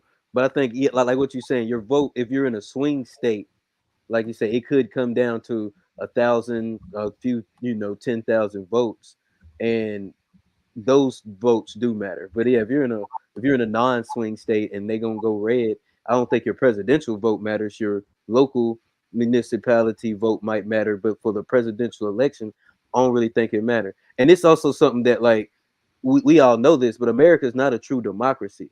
It's a republic, and we vote for the people who really make the things that are gonna matter. So I mean, whether you vote or not, I think having good candidates is something, and candidates that aren't part of corporatocracy or whatever, I think that has to matter and has to be addressed.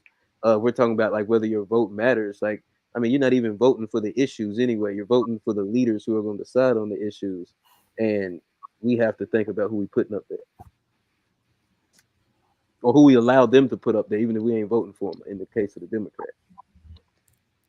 Gotcha. I guess everybody has kind of spoken towards the conversation or this point.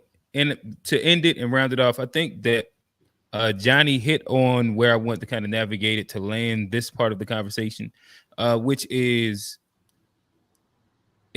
local and state the only thing that actually does matter?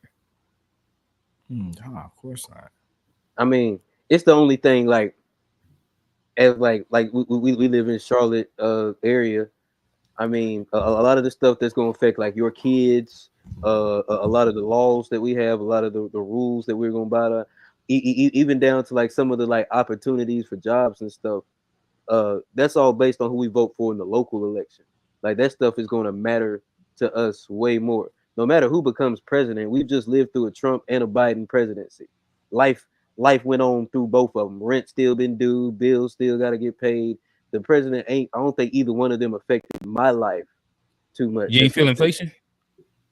I think that was going to happen. I don't think that had anything to do with that. Happened over both. I think both of them caused that, and both of them were part of the systems that created that. I don't think whether it was Biden first or Trump first, I think that was still gonna happen.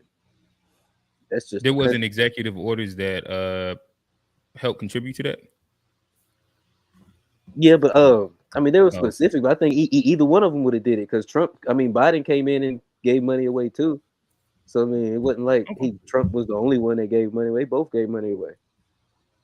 So yeah, I guess I think Trey was the only one that said immigration has actually impacted him. So they're okay. I think that's a fair statement. Yeah. Anybody else? To the point of local, state, is that really what matters? If we're landing the plane of the electoral colleges, the idea that if you vote, if you're not in a swing state, it sounds like we all agree it really doesn't matter. What do y'all say? My hot take is honestly, I think voting overall is one of the most overrated rights that exists in America. Because we don't really vote on like policies and things like that. We vote on these figureheads, and then these figureheads go on to do things without respect to like their own platforms oftentimes, right? So I just think voting overall is like one of America's best marketing tools to create this idea of like patriotism and buy-in to give people quote unquote skin in the game, when in reality, like the whole system is a joke. It's not fair. It's not equal. It's not a representation of the people. And it's not set up to give people a voice in like what's really going on in their day to day. So I honestly don't have much faith in any of like this institution, because when you just look at the average voter, they're gonna just do what the pamphlets say. They're gonna walk into the voting booth with their little pamphlet from their respective party that's gonna tell them exactly who to vote on everything, and then they're gonna leave out. So I don't think that's a healthy system. Ignorant voter aside, do you think that state and local elections does matter when it comes down to voting? It matters more than the presidential election, but I still think it's marginal. Yeah, it's like yeah. Okay. All right. I think that you kind of really led us to a corporatocracy conversation, but I guess I do want to hit these two quick points before there, in which this lends to exactly what you're saying, what you're speaking about, where there is some dissent within the general populace when it comes down to what you and Johnny both alluded to. Does voting change anything? And so I'll ask y'all this. Have you seen change happen through voting?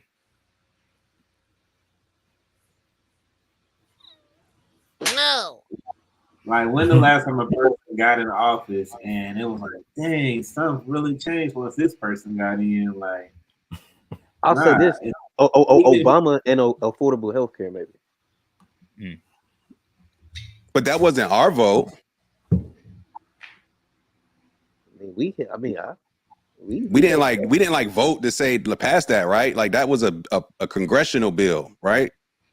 But I guess if you go through the way that American, democracy is set up, where you voted him in, and whether it was through that election or the subsequent election, you voted to where there was enough representatives inside the Congress, House and Senate, to where they was able to pass it. So, and the technical thing, he ran on that and they was able to pass it. I imagine that's what Johnny would be speaking to. Yeah, talking about that Tether Obama. Yeah, but I'm saying Trump ran on a lot of stuff, and he didn't like fulfill a lot of his like major, running points. Like he was talking about the wall, that shit never, got built. So like I think you go back to Biden, that's something concrete that he left that like Trump was talking about trying to do something better. He still ain't came up with it. And so like I think that's about the only thing I've seen that's been a change. You don't think us gathering together to get behind that Tether Obama is the reason that we have all these rainbow initiatives present in America right now? Because he kind of ran on the prospect of helping Black America, But he really should have ran on the rainbow agenda because that was who he was going to back up. You don't think they would have gotten theirs either way, regardless of the president? No, given their influence and They was getting stuff and before power. Obama. They was getting stuff before Obama. Yeah, Bro, I don't if you think listen, Obama was traditionally for gay marriage. I think he was actually at first not for it. He claimed that's he what I'm wasn't. saying. He's not for. He wasn't for gay. If you read some of his books, he might have been gay himself because he said some. He wrote a passage talking about in his mind he like fantasized about men. Y'all know what I'm talking about? No, I've never heard this. Hey, I'll send it to really you, bro. gonna piss him off with Barry that one. He really gonna piss him off with that. Yeah, one. he literally said No. he said in his mind he fantasizes about relationships with other men. No, His Trey, own words. nigga, you stupid boy. Did you read that yourself? You yes. It's in his book, bro. You a wild boy. You a wild boy, man. From the Hey, pen of listen, like, Barack I Hussein think, Obama. like earlier you're speaking about like he needs a villain name. It has to be something dealing with having like the best tea and dirt on any and every tether, like something dealing with being able to detect and uncover all quote unquote tether dirt. Like you have like an almanac, the encyclopedia. He's the tether. I can smell the tether from a mile away. Nah, but I mean, I'm surprised. Well, I don't know nobody that got more dirt to sling at anybody that could have ever been assumed to be a quote unquote tether inside Trey's language. You have them all. You got all the spicy takes. I just can't believe y'all can't detect them as well. Like y'all really think Idris Elba doesn't look like a foreigner? You think Michael Blackson you look about like to steer us like into like got you, my bad, that we're not even talking about it out. But back to Obama though, I think that black people.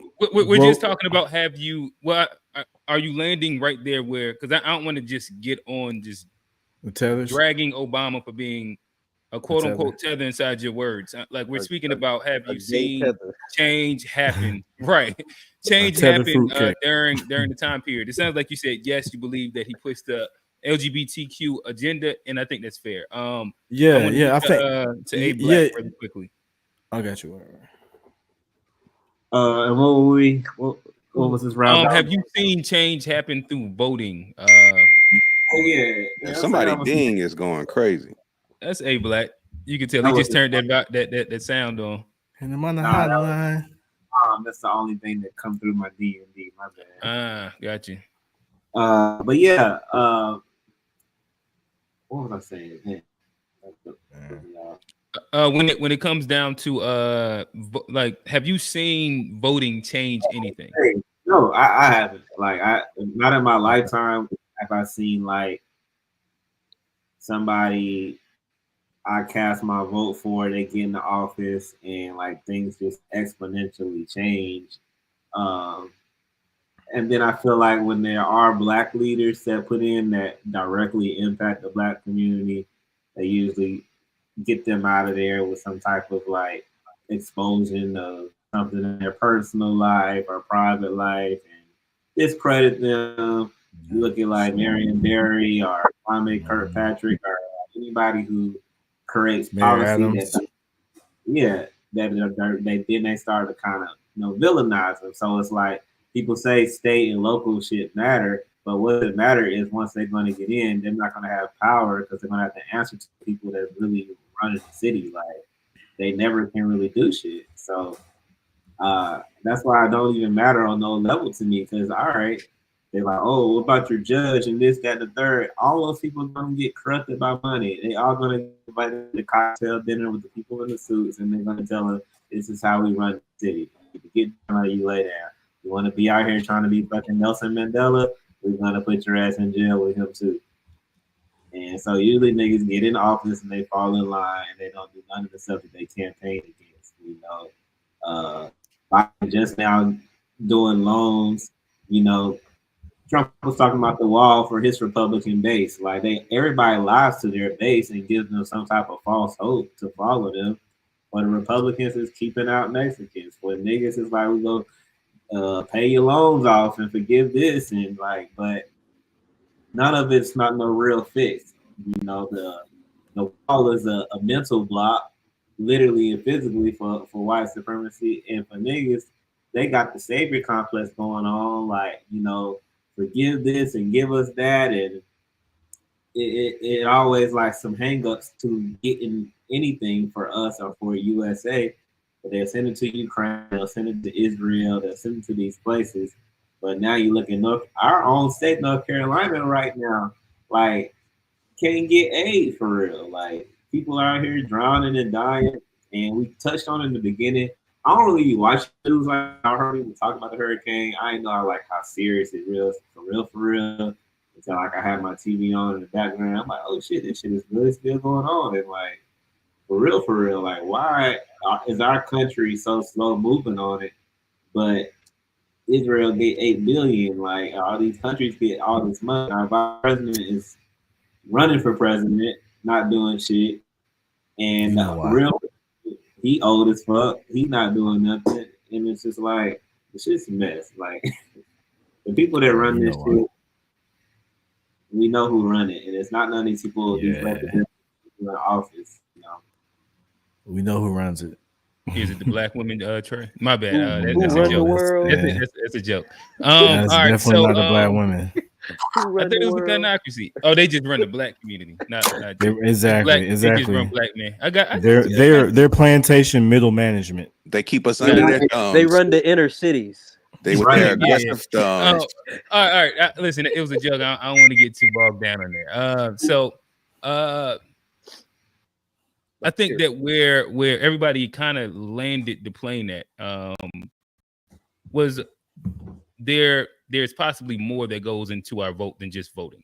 And like there's a bit of, delusion when it comes down to how much our vote actually matters with what actually gets done. And this is a good time to introduce the concept of money in politics. Whether we talk about lobbyists, PACs, super PACs, I think that there has been a lot of conversation has America went from a democracy to a corporatocracy, where you have major players, especially inside the finance game. You can run down like the names of BlackRock or whoever you want that hold stake inside major companies, inside major industries, who all fund lobbyists, that all pay for campaigns through PACs and super PACs, and that the politicians are indebted to these people due to their influence and pretty much their aid to the campaign. I think that that's kind of a soft opening to the conversation of corporatocracy. I got 2 memes that we can run through really quickly, and then we can get into this conversation of money and politics and how that, or if it does, dilute our personal voting power, or like if we do have any impact when it comes down to government. The corporates. The corporatocracy is it's called. Who's higher than the government? The corporates. The corporatocracy is it's called. Corporatocracy. I mean, think of it. It makes sense. Like, all our politicians are so bought out. Yeah. Like, most of them, the majority of people running are bought out by large corporations. So there's very few that don't take corporate money. Yeah. And you think they just give them that for just for fun? No, they have interests and they are representing their interests. So it's the money is talking, aka the corporations are talking. Which everybody's like, why can't we get anything done? Why can't the president do anything? Why can't anybody do anything? It's because there's money in politics. It's because everybody is controlled. Every politician to some extent is a puppet, is controlled by whoever they represent, whatever corporations they represent. And it runs deep, guys. It runs very deep. Gotcha. And let me get you. People, the same money finances, because we understand now that both the Republican and the Democratic Party in our country are basically run by the same people. The same money finances both sides. We now know, of course, through the work of many historians who have spent their life working on research to show us that both sides of world conflicts have always been financed by the same people. And as I've said before, there seems to be a method to the madness going on in the world. We know, of course, that we cannot depend on our leaders.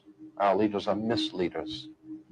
There is a science that they're following. They have their own agenda, and it doesn't include you. All right.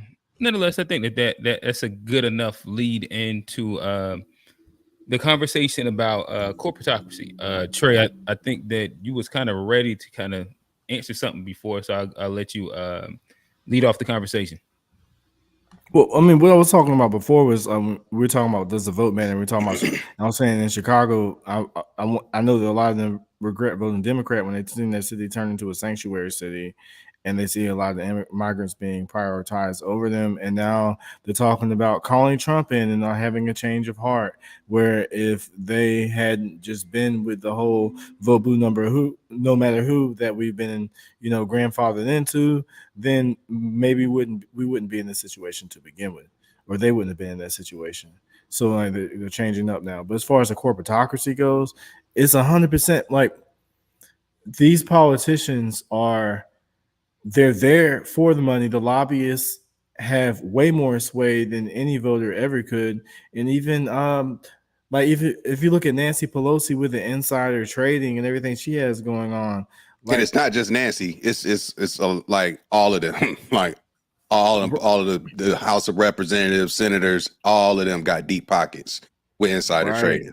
Yeah, right. It's a major racket, and the messed up part is like who is going to, like, not to quote Trump, but drain the swamp, because it's like we're going to have to rely on them to vote against their own crooked agenda. Like that's not going to work. So it's like a runaway train, like like we have like a rogue government right now who, like, if you go deep down the rabbit hole, it goes back to like the JFK assassination, even the Abraham Lincoln assassination, all of this, you muted Q. Q, you muted. Can y'all hear me now? Yeah. Yes, sir. All right, cool. Oh no, I was saying this was the Trey. I think a lot of people would say that Trump is closer to the corporatocracy. And when he was speaking to draining the swamp, he was talking about the deep state. And the bureaucracy and the three-letter organizations that exist that they say have, a lot of the actual quote unquote real power. And this ends up being like the balance of power when you get into quote unquote conspiracy. And yes, G. Trump had significant corporate backing in all of his elections, and those corporations face quote unquote backlash for like donating to his campaign, to PayPal, so forth for the world. So he also hosted a lot of events with like the likes of the Black Rocks and like all the major movers he's courting he's courting corporate money to the whole thing. But he doesn't have as much power when it comes down to what they say is the quote unquote bureaucracy of Washington. When you go into the non-elected officials, and this is where he spoke about wanting to get rid of all the three-letter organizations, the FBI, the DEA, the CIA, XYZ, because these are what they call the deep state, in which these are the non-elected people that can outlast the president, but have actual decision-making power as well. Yeah. So I feel like the corporatocracy thing is spot on. And I feel like it just, like, again, this is why voting is one of the most overrated rights, because they find so many ways to make it not worth something for the individuals. And like, there should be a limit on how much a single entity can contribute to an individual campaign. There should be a limit on that. There should also be baseball got salary cap, or NBA got salary cap, NFL got salary cap. Why does Kamala need all that fucking money to run for president? You get what I'm saying? Like, why can't there be a cap on campaign funding for presidential campaigns, Senate campaigns, House of Representative campaigns? It's like you're not even having real campaigns at this point, when it's all contingent on who has the most money. That's not how politics should be ran, but that is how it's ran. And so that's why I think the whole thing is really a joke. They should put a limit on how much an individual entity can contribute to one given campaign. And then there should be a cap on how much one campaign can run for or one candidate can raise for one campaign. There needs to be caps on that stuff, and until there is, this whole thing is just gonna always be like I how think they just said. there were caps before, like the whole super PAC thing. They got to bring it back. I'm not aware of that, but they got to bring it back if it was. Because with the I'm corporations rusty are people too. on my civics and shit like that. But I think that with a super PAC, you can kind of indirectly, as long as it doesn't go, like you can buy like you can pay for as much money when it comes down to ads and things that aren't directly money in hand of the campaign. Where with super PACs, there's a limit to how much each individual organization can give. But again, when you add in lobbyists and super PACs and campaign, like quote unquote commercials and funding and all the other things, it becomes an unlimited amount of money that you can give. Hey, Black, talk to us. Corporatocracy. You muted.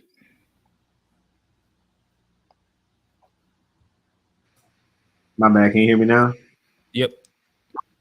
Okay. Yeah. All right. So say the question again. I think that we might have been just piggybacking off where you kind of had landed close enough to just your thoughts on, has America like now evolved past a democracy into more of a corporatocracy? Okay, go ahead. It's an illusion of a democracy for sure. Definitely ran by money over like value the people, which is what democracy is supposed to be about. But this country kind of uses people versus like tries to build people for real. But the masses of it is ran by very few. So the democracy is kind of just an illusion to kind of keep them in check. But I don't think they really have no choice. Like money is the power here. So I mean, that's my thought on it. That was a good idea, especially what you were saying about the cap on it. I haven't really heard anything about the cap on the campaigns, but I heard something about Kamala raising like $1 billion, raising more money than aid has been sent to the hurricane victims and shit like that. This money for campaigns, it's like if they can do that for votes, why they just don't do that in general? Like why are they not doing that and like putting it directly towards communities that need it, like right now and shit? Like, do you need that fucking commercials and phone ads and tele ads? It really costs that much? Like for Facebook ads, like we know who the fuck y'all niggas are. Like, why are you getting all this money? And like, why are you not? Kamala would impress me getting all this money right now and literally being the vice president of the most powerful country in the world and doing shit with it. Like while I'm running for president, y'all, I'm gonna doing it. Like why do we have to wait to coordinate this bitch for shit to start happening? I don't get that. Like you're in power. Prove to niggas right now, like look, this is what I'm about to do now. Like she would blow me away and like just win it easily to show you like I already had the second highest position in the world. Stop telling people that it don't got no power. That's all they do is like, well, you know she can't do nothing. You know she can't do nothing. Like, then what the fuck she there for? Damn, you holding your alumni accountable, bro. Respect on that, bro. I love her for that and knowing what you come from. It's like show niggas now, like you already in position. That other dude is a vegetable. The world knows it. They accept it. Make their move. You got the money. Like go to Asheville. Go to the coast. Like put this money right. Boom. I'm doing this right now. This is what I'm doing with my campaign money. Like I just bought all these people new cribs. I just put them all in hotels. Like real life shit. Not showing up, taking no pictures, or talking about nobody's prayers and I'll go send my prayers to North Carolina. Like, no, bitch, like, make moves now. And win that'll win it so easily. Like, all they gotta do is action. But these politicians just talk and it'd be enough for people. They just riled up, emotional, fighting, unfollowing, blocking each other, hating each other over people who don't really get no fucks, for real. And you got somebody who already in power who can show you, but she not doing it either. It's a game. So how are we not an oligarchy versus a corporatology? Like, what's the difference? Because we seem like we're not too much different in Russia. An oligarchy. What do you mean with just one head person? The oligarchy is basically the rich people. The people who are rich and powerful kind of control the government. I think that some would argue we are. Some would argue that we are. I guess I think that so how are we different in Russia? Because we're there's the illusion of a democracy. They have an voting illusion. And right. Yeah, like again, I think it just goes down to how far down the line you think that corporate interest does impact your day-to-day freedoms and liberties. But just super quick, like an oligarchy is a small group of people having control of a country. A republic is a form of oligarchy. It is. So, like if you're a republic, you're a type of oligarch. So like, like the people like Bill Gates is an oligarch. So is Nancy Pelosi. So is Steve Jobs. Because it's like it's like there's corporate oligarchs, if you will, because they're almost like separate entities. There's the financial oligarchs. There's like, because when you look at the world banks, the private banks, who actually owns our Federal Reserve, like global oligarchs. Yeah, global oligarchs. It's like it's levels. Exactly. It's levels. So I don't like a corporatology kind of seems like it makes us separate from any other nation, and the world is an oligarchy, and the United States is not like. Well, like a corporatocracy, like I don't know, like if it matters, but it just speaks to the fact that their money is a thing that's pulling strings. They're just the definition of the thing. The difference, like in China, it could be Go ahead. Like if you look in China, their people in power will cause their billionaires to lose their fucking money and their business. The billionaires don't run the people in power in China. The people in power in China run the billionaires. In America, that's not the case. The people who with the money are the ones with the influence of those in power, in positions of power. So it's like, I guess in essence, that probably would be the biggest piece, is that the idea of the figurehead and the person being in power, where in America, if we're saying it's a corporatocracy, the president is supposed to be the person in power, but the corporate interest kind of does it. In Russia, isn't Putin also the richest man in the world or some shit like that, according to like what he says in Russia? Like he strong-armed his riches through his power, where you don't see that in America. In the same way. Yeah, exactly, bro. Like, yeah, we definitely have a lot of strong arms. we're capitalists. We're capitalists. There's not a president that is the richest man or the strong. I don't even think that. But he's a puppet for the richest man. We're capitalists, right, and that's everything's got a price here. We do he's everything in America has a price, not in China, not in Russia. Like your money's only gonna get you but so far until the nigga with the power is gonna be like, no. But Russia's an oligarchy, and the oligarchy says that the person who are rich and the people who are rich and powerful make the rules. No, it doesn't say the people that say that are rich and powerful. It's the by default you're gonna be rich and powerful and an oligarch. Like if you're in the position of power in any oligarchy, you're gonna have power and influence. Like by nature, you can't have one without the other. Like what oligarch is sitting around broke with no power? None. Yeah, but just like in America, where the rich and powerful make the rules, that's the same in Russia. We both have illusions of democracies. To an extent, I think the difference would be that in a corporatocracy, the rich are paying to influence the rules, in comparison to the person in power having all the money and just making the rules. And like an autocracy is where just one person has the power. So like Putin might be more of a autocracy versus an oligarchy. Like same thing, like what's the dude, North Korea? Like this one we get in a dictator conversation. Yeah, it's like it ain't a bunch of people in power. It's them. Like they the head honchos of their respective countries or whatever the case. So I do think it's a little bit different because I don't think Putin's really asking niggas for permission or like counsel. So instead of a figurehead like they have in Russia wielding the power, we have people who are kind of in the shadows wielding power. So it's just kind of like pick your poison type deal. But either way, the people don't have power. Yes, I think that we agree on that same concept. We're just defining how the levers of power are kind of working, whether it's in front or behind the scene dictator or puppet master, which gets us into a fun part of the conversation of sorts, where I would love for y'all to kind of go into, if you do have a deep state or conspiracy perspective when it comes down to, it sounds like we've already kind of like talked about how we're kind of meh when it comes down to if our vote does matter, and that there are puppet masters that are pulling the strings. So this is where, like, I'd love to get into the conversation of, do you believe in the deep state?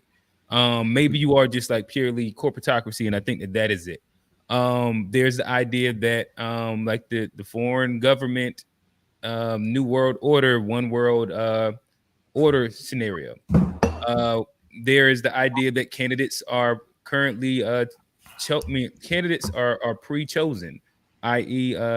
Trey and Candace Owens conspiracy with Kamala. Don't let me with Harburg. Don't do that. My bad, y'all just aligned on this one. Yo, Hitler said a fact before too. That doesn't mean that, like. No, I got you.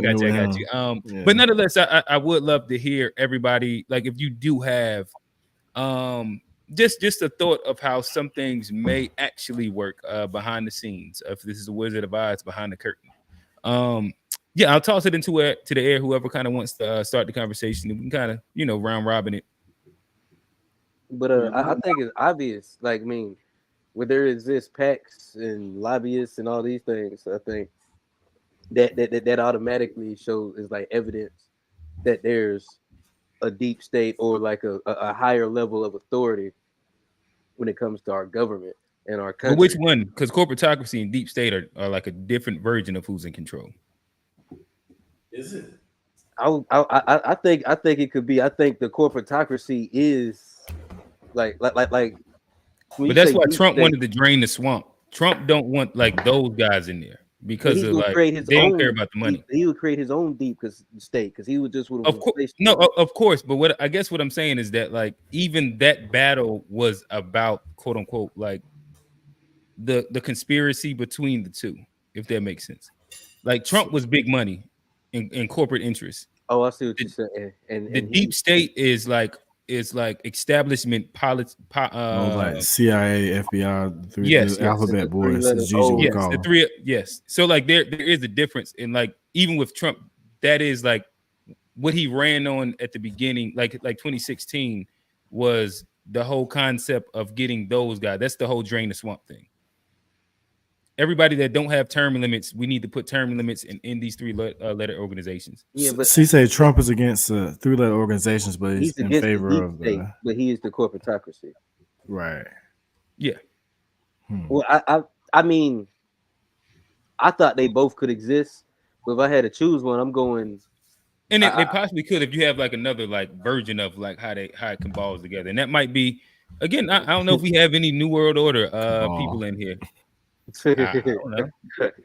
Like we could think that it goes all the way back to Freemasons in England and like the whole King Solomon thing. I don't know. I don't know where y'all stand at. I think it's a mixture. Talk to us, they black.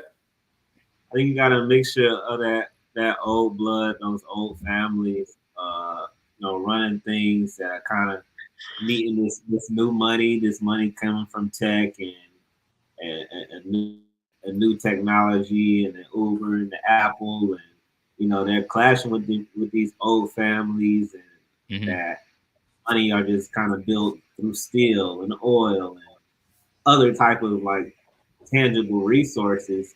You're competing with these instant billionaires and shit, and Elon Musk stuff versus Warren Buffett, whose money is through investing and trading and shit. So. You got that side. So it'd be funny because like Kamala and them rich too, but they're like, oh, they're in bed with some billionaire. They make billionaires seem like they're all super villains and shit and stuff, while at the same time everybody wants to be one. But they're who's running the show, like It's those old people, the people with the old families who've been doing this shit for generations, and then people that's coming in with this new money. That's like, we want to say in this shit too. We control how shit moves too in a new way, and the old guards having to accept that and let them in. But they're who running the show. That's why you got Elon running around here with Trump and being openly about his promotion of him, and different people. They running this shit. The influence. They know their influence, their power of their influence. So it's like, all right, we can run this shit if we can like influence people our way and make this person our friend. Now we get the policies and things that we want. Gotcha. And I guess like to go to where you're at, I have kind of heard and seen some conversations that speak about like the old money versus, in by old money meaning like the establishment, the like the Ivy League cabal of things.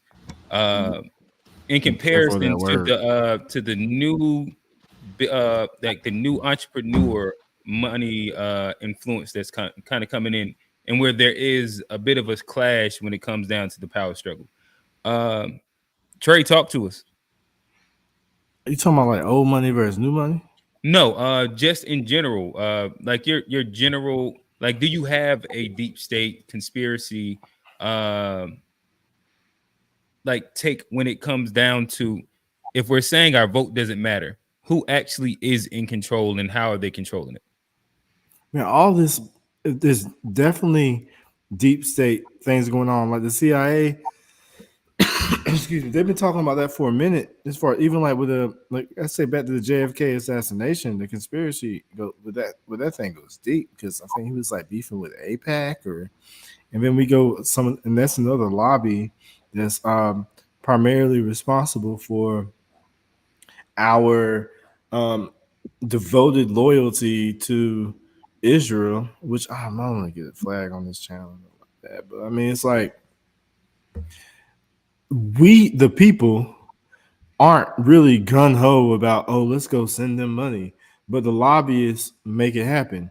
Because if we the people had to say all that money that's going over there would go to, it would have gone to the Katrina victims, just like it would have gone to the victims in North Carolina right now. And I think that's another exactly.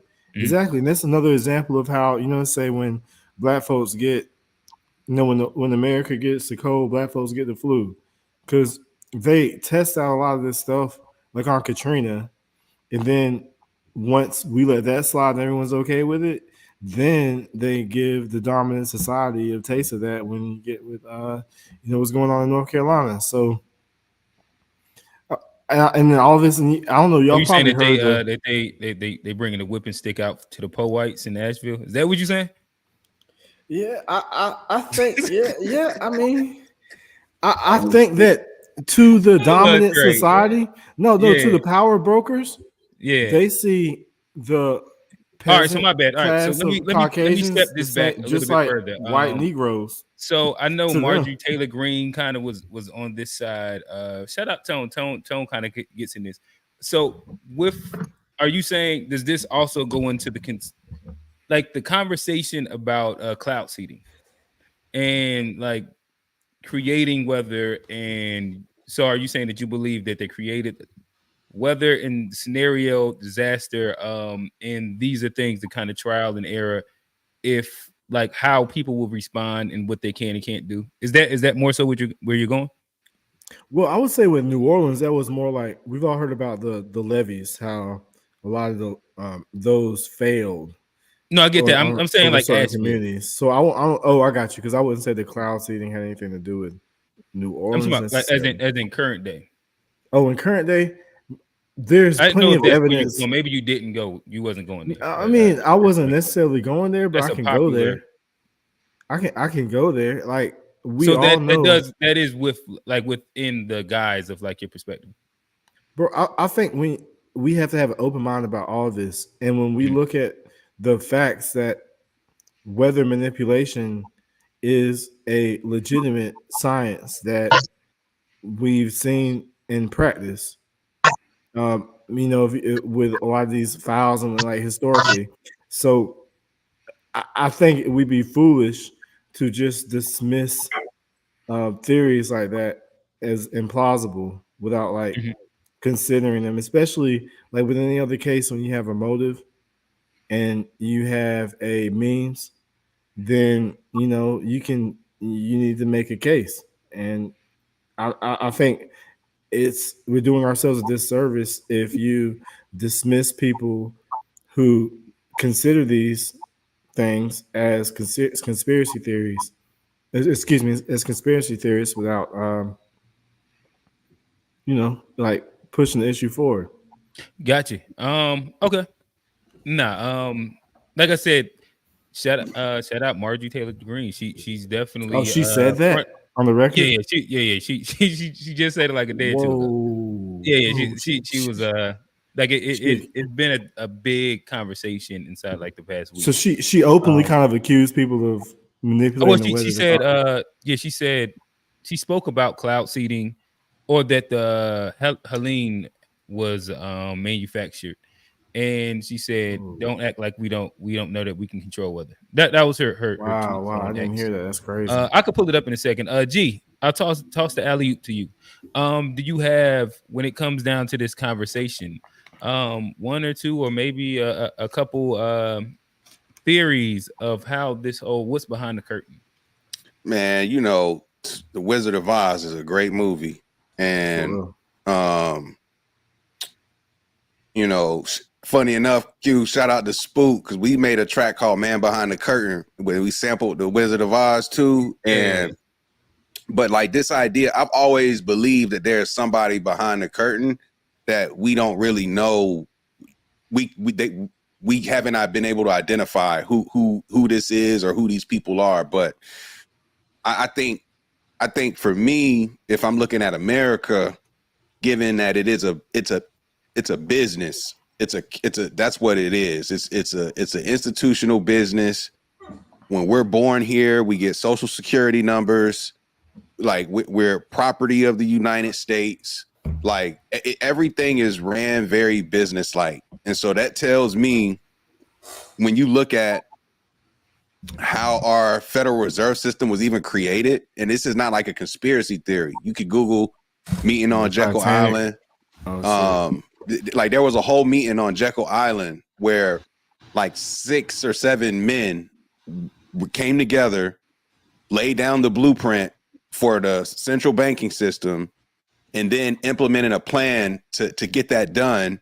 And it's still standing to this day.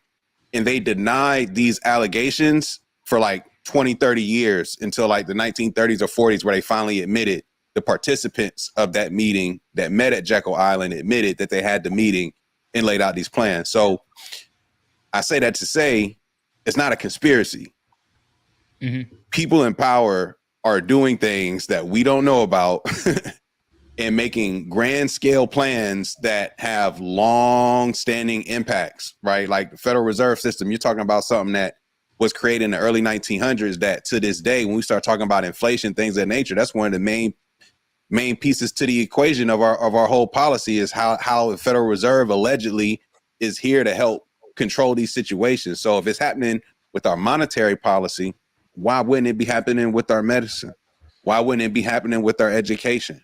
Why wouldn't it be happening with our food and agriculture? Why wouldn't it be happening with all these other pillars and institutions in America? Because that's how this country's built. It's built off of like this. That's why America's so crazy, because this is where bad guys win. This is where the crooks reign supreme.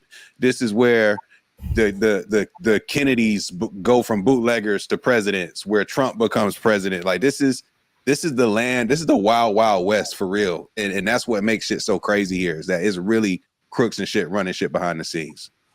Gotcha.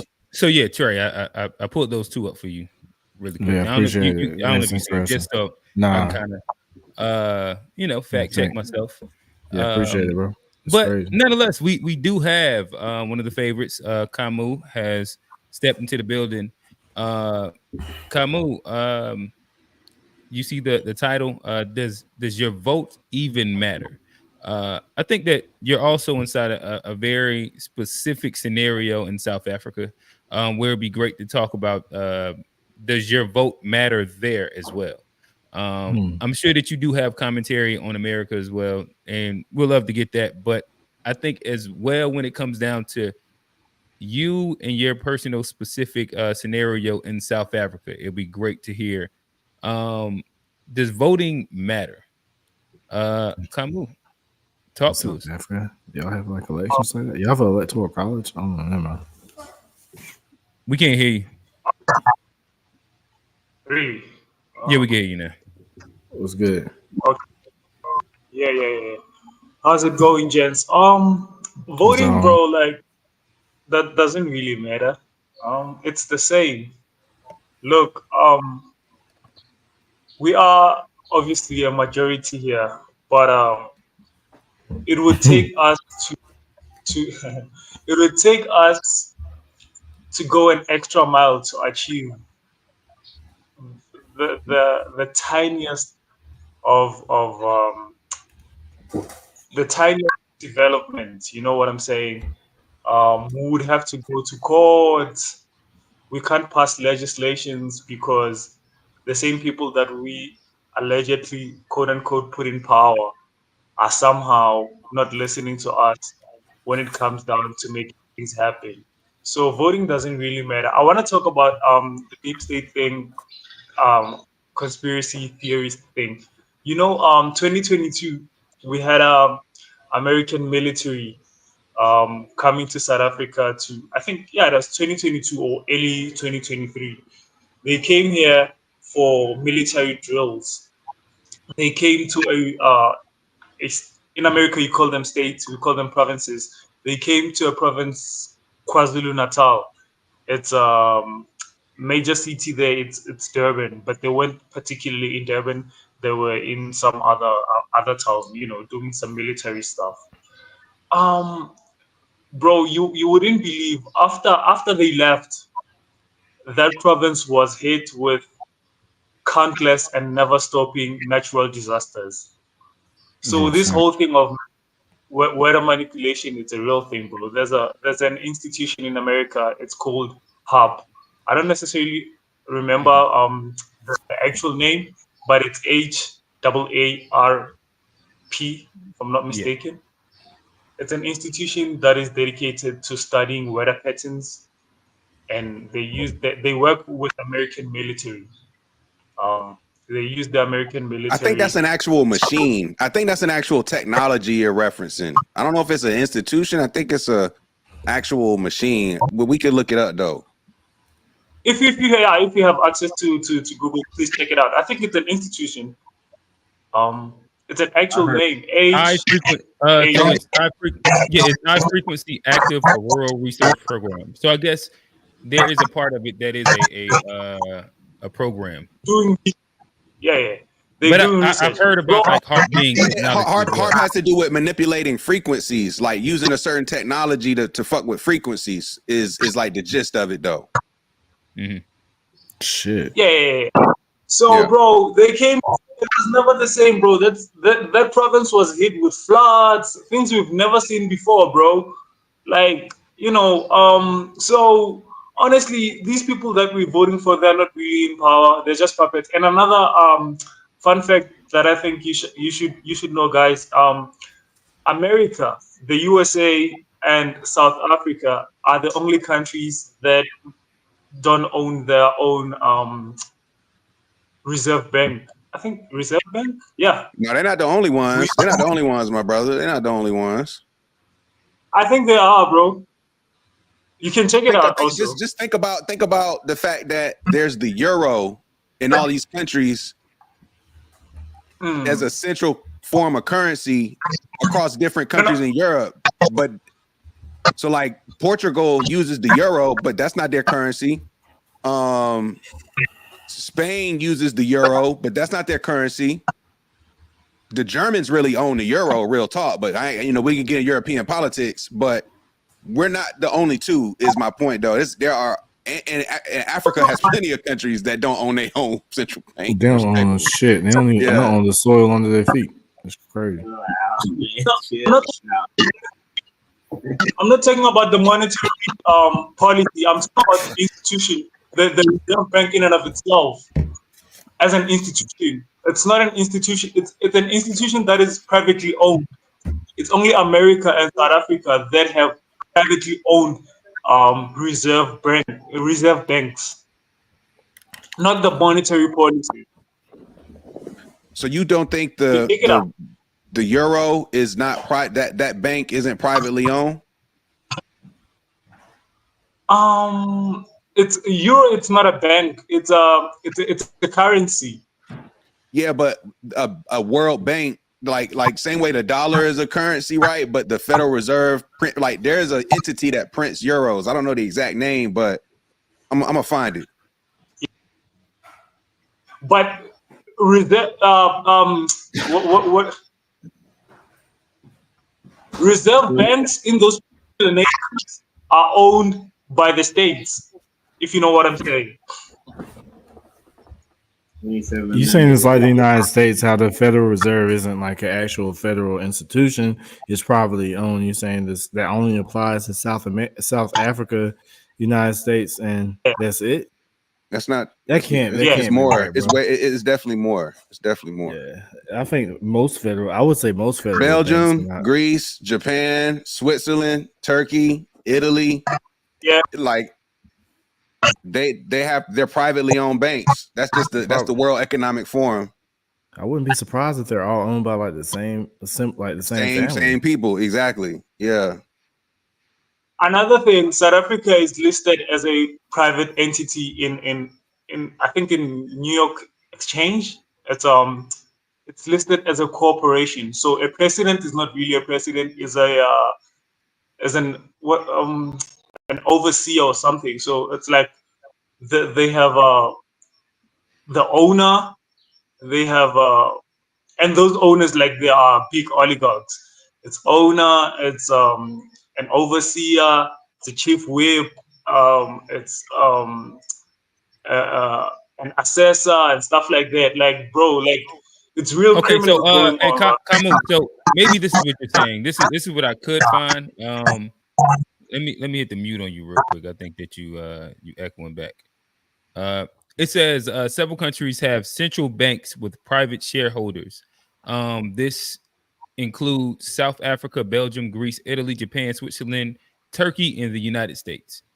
Is that more so what you're talking about? Central banks with private shareholders. Looks like that's like 6 or 7 countries. It's not specifically America and South Africa, but it looks like that's like a smaller group of people that have central banks with privately owned stockholders.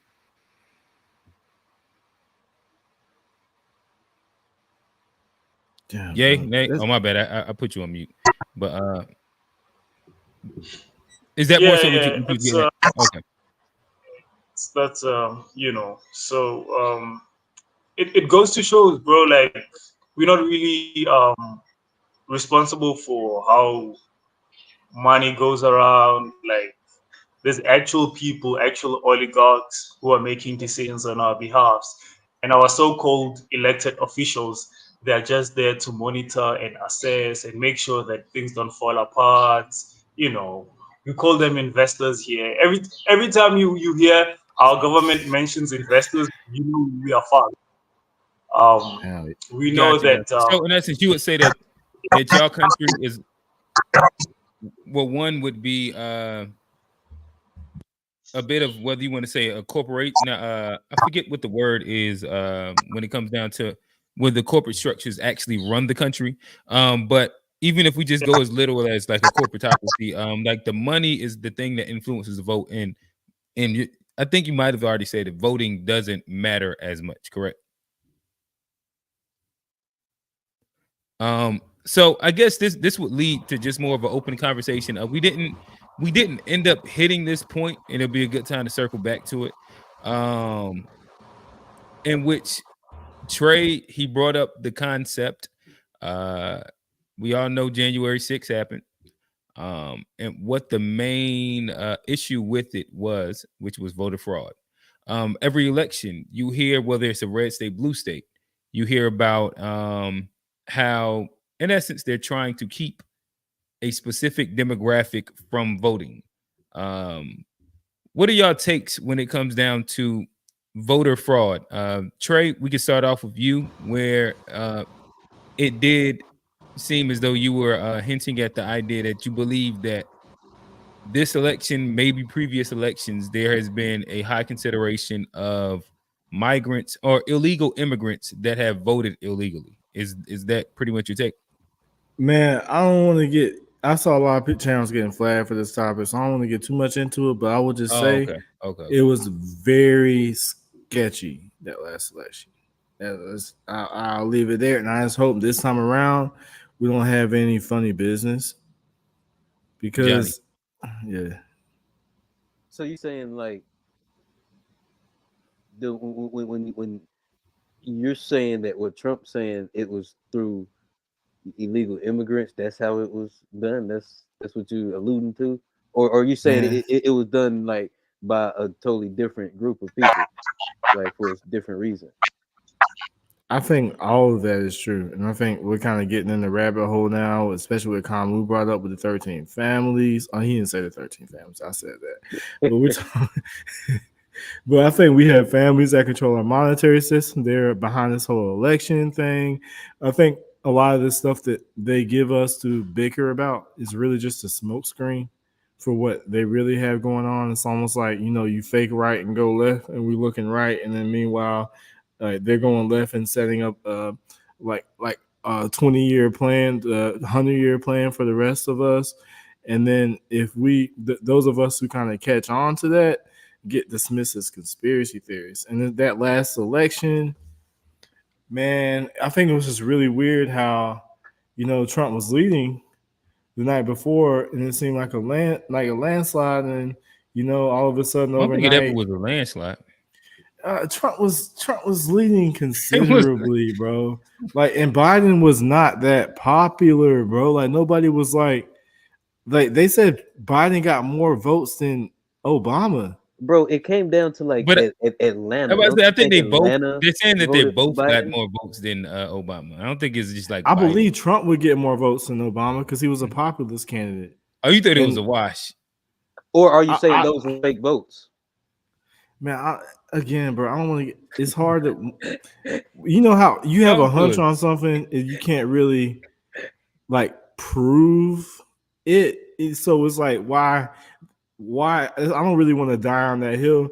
But when something seems sketchy, and it seems sketchy, you can't prove it's sketchy. You don't want to just believe it just because you don't want to get shamed into just going along. But man, it seemed. Man, that was a very janky election. And also, Democrats are constantly trying to get mail-in ballots. They're trying to talk about voter IDs.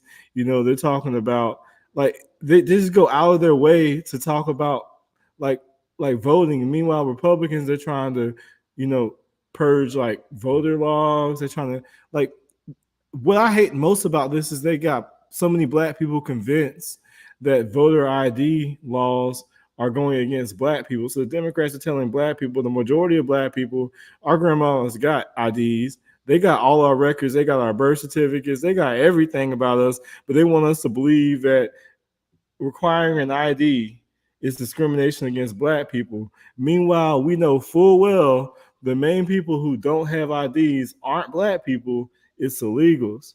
So they want black people to oppose voter IDs just so they can get the people without IDs who aren't black people to vote for them. And they got us, negating our vote with our own vote. And we're foolish enough to just, man, I don't know, man. I'm crazy, that's a though. play action pass right there.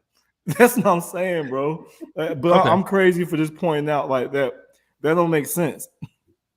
We got IDs, bro. Everybody, grandmama got IDs. Nobody's stopping black people from voting. We can vote. Yeah, I don't think it's specifically about grandmamas though, is it? No, but I'm confused. I'm confused too. How we cancel out our own vote with our own vote. What are you saying? Because they're trying to get black people to say that requiring an ID to vote is against black people. So black people were like, no, we don't need no IDs. But the only people who don't have IDs are these illegals. So black people are voting for illegals to get IDs, which allows them to vote. So, but they can't do any of that unless they get black people on board. They trick black people into voting against voter IDs.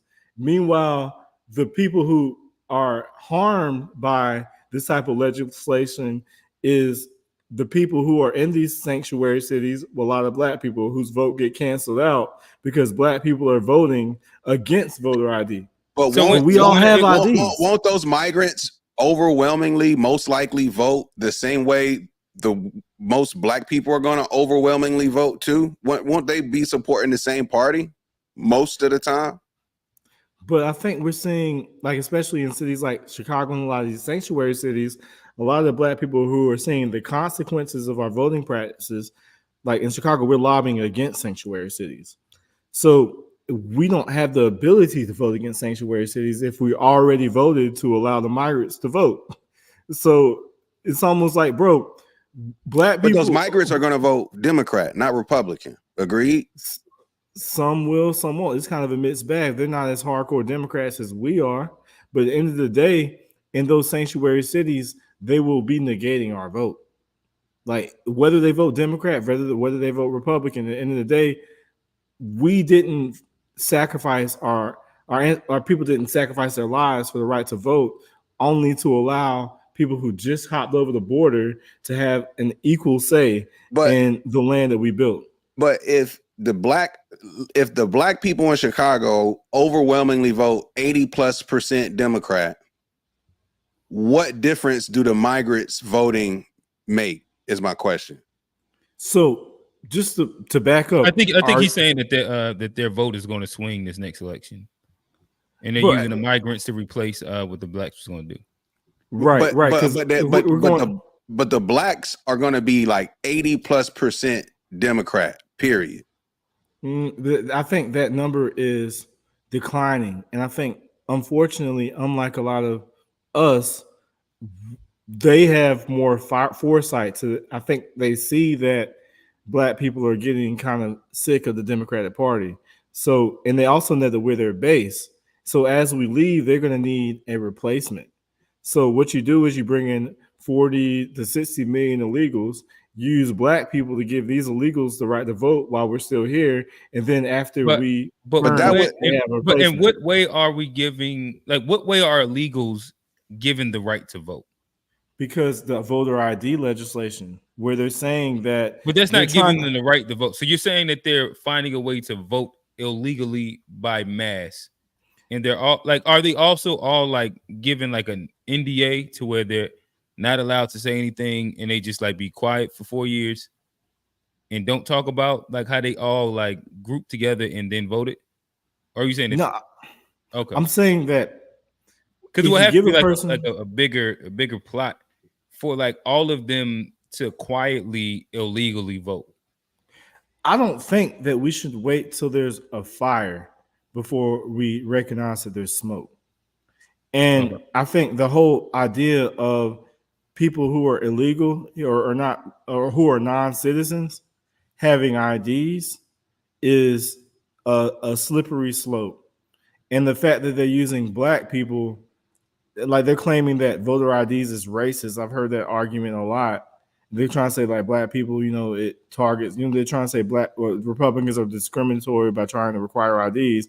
For them to appeal to black people's emotion to go against voter ID, which basically helps migrants, that is kind of like a but I guess what I'm saying, like, are migrants thirsty to vote for no, like what?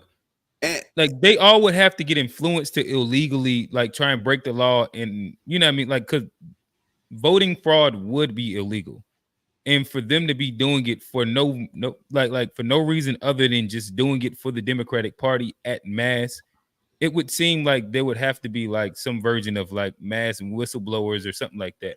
I was trying to look up voter ID laws in Illinois. You was using Illinois, in which it says that a current and valid photo identification, utility bill, bank statement, government check, paycheck, lease of residency, student ID, or government document. in general. So like they would have to forge a document of a person who is registered to vote and then vote as well. But then you have to have a massive amount of these people doing that thing. And a mass amount of black people. And then like leaving. also like talk about do that and not talk about how they were paid to do it. I think y'all are missing the bigger picture. But I'm just asking how would this have had worked 4 years ago, and like no big group of migrants have came out and said they got paid to do this. Again, I think y'all are missing the forest for the trees, as they like to say, because the bigger picture is, shouldn't any non-citizens have IDs? And I think having IDs is a baby step to voting rights. Non-citizens don't mean you can't be a legal alien. Like you can have a green card, for example, not be a citizen and have IDs. So you think? But do you think like non-citizens? No, I'm giving you. Shouldn't have IDs. If you have a legal green card and you're here legally, you have an immigrant visa. Like you know what I'm saying about a green card, an immigrant visa, where the government has said you have the right to move here, work, that's an ID, pay taxes, etc. You've been granted legal immigration, not citizenship, because to get citizenship is different than just to get a green card. So if you're here legally via a green card, you can go get a driver's license in your respective area, or whatever the case, or some form of ID, and not be a citizen. So I think there's a difference between illegal aliens versus non-citizens versus like people who are here legally. Like it's just not okay. Non-citizens. If you're on a work visa, you have a green card, that's one thing. Okay. But I think this whole migrant crisis where we have I think at least 40 million undocumented people over here, I think what we need to be doing is getting them removed. We don't need to be thinking about getting them IDs. 40 million undocumented people. It's not even 40 million black people here, is it? Exactly. That's the concern. Exactly, bro. Bro, it's 40 where did million you get this plus. number of 40 million? I've never heard this number before. I just curious, like, where did you get that stat from? Just like help share it with me just so I can see the source. I just have never heard a number that extreme before. But the other part of the premise though, Trey, your premise assumes that there's a mass exodus of black people leaving the Democratic Party. Ultimately, that doesn't matter. The only thing that matters is undocumented people don't need no IDs. No, but you're saying I don't care what black people do. Undocumented people don't need no IDs. You're saying it cancels out the black vote. It's black people canceling out their own vote.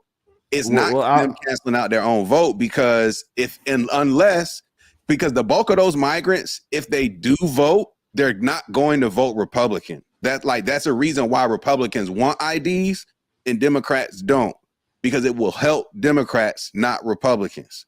And what I'm saying is that if black people aren't leaving the Democratic Party, those extra migrant votes don't cancel out what the black vote is doing. It actually buffers the black vote. It gives the Democrats more to work with. The argument is only like true if there's a significant decrease of black people who vote Republican in Illinois, for example, like it drops to like 50%. But at the same time, you got all these migrants replacing those black votes for the Democratic Party, and it helped push them over. Like if a situation like that happened, it'd be like, oh, damn, yeah, their votes canceled out. But if you still got black people as a whole voting 80% Democrat, who cares if the migrants are voting or not? Bro, you're talking about fruit from a poisonous tree. I'm talking about digging up that tree. I don't care about the fruit. I want that tree gone. And the tree What's the tree? The tree is undocumented citizens having IDs. We need them deported. That is my main reason I might vote for Trump, because I want mass deportation. I don't want mass amnesty. If I have to pick one or the other, sign me up for deportation. I will work. I'll do code. I will code for ICE, bro. Sign me up. I want to work for ICE. Do my public service, bro. Put ICE on speed dial. Like, I don't want to give them no IDs, bro. We talking about what they do with their IDs. I don't want them to have IDs in the first place. So I don't even want to discuss what they may or may not do with their IDs. Send them home. Gotcha. What are you talking about?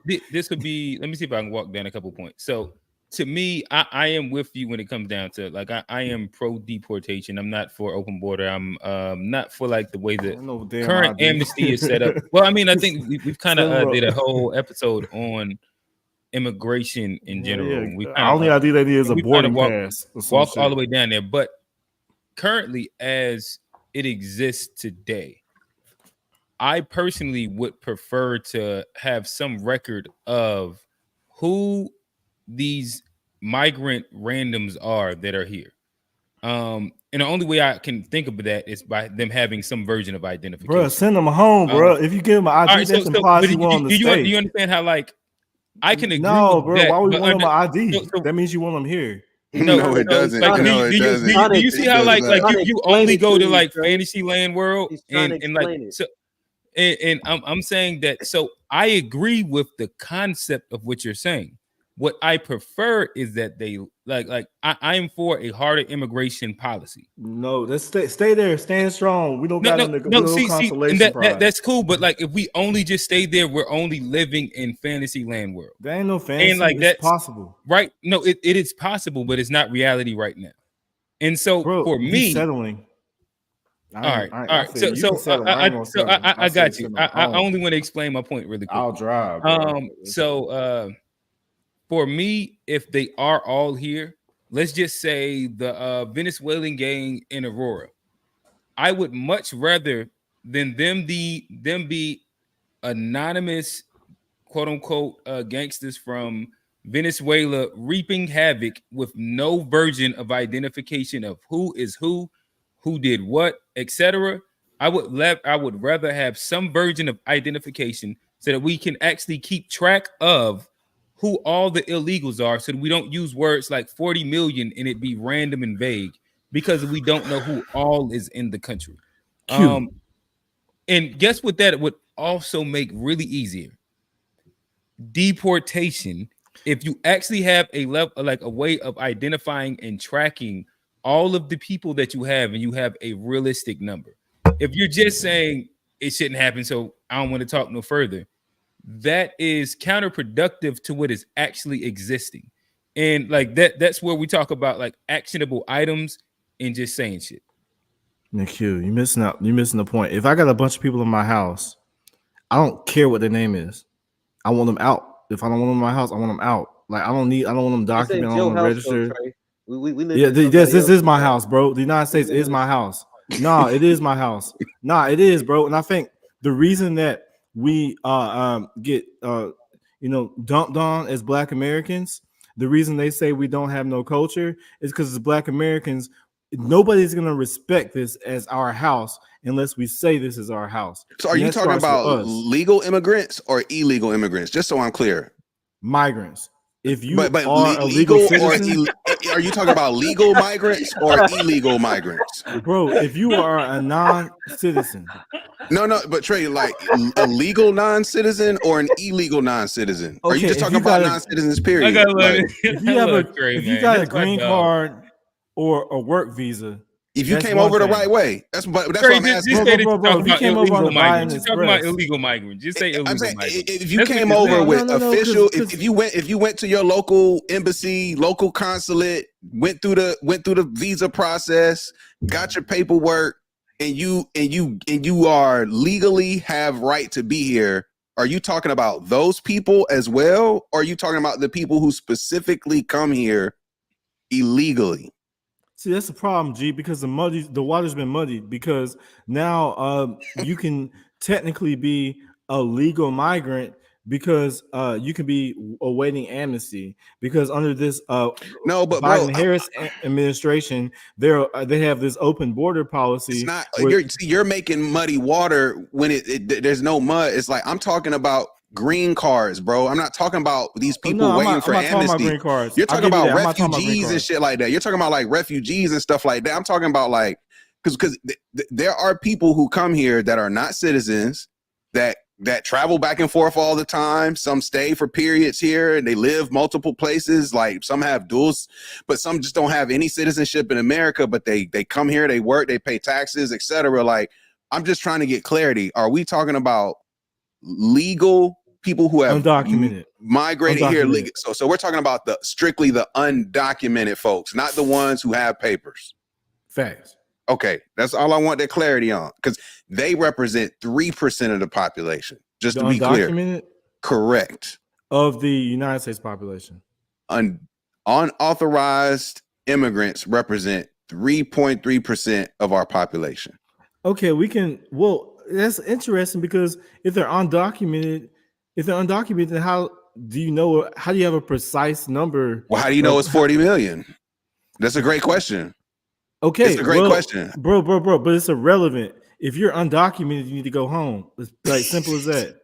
But it's not 40 million. It's closer to 3%. Okay, well, if it's 40 million, if it's 2 million, go home. Yeah, got you. But you still don't agree that we should have documentation of the illegals here, bro? On their departure, on the what they call it, on the booking voucher, what do they call it on your ID when they put your name on your ticket out?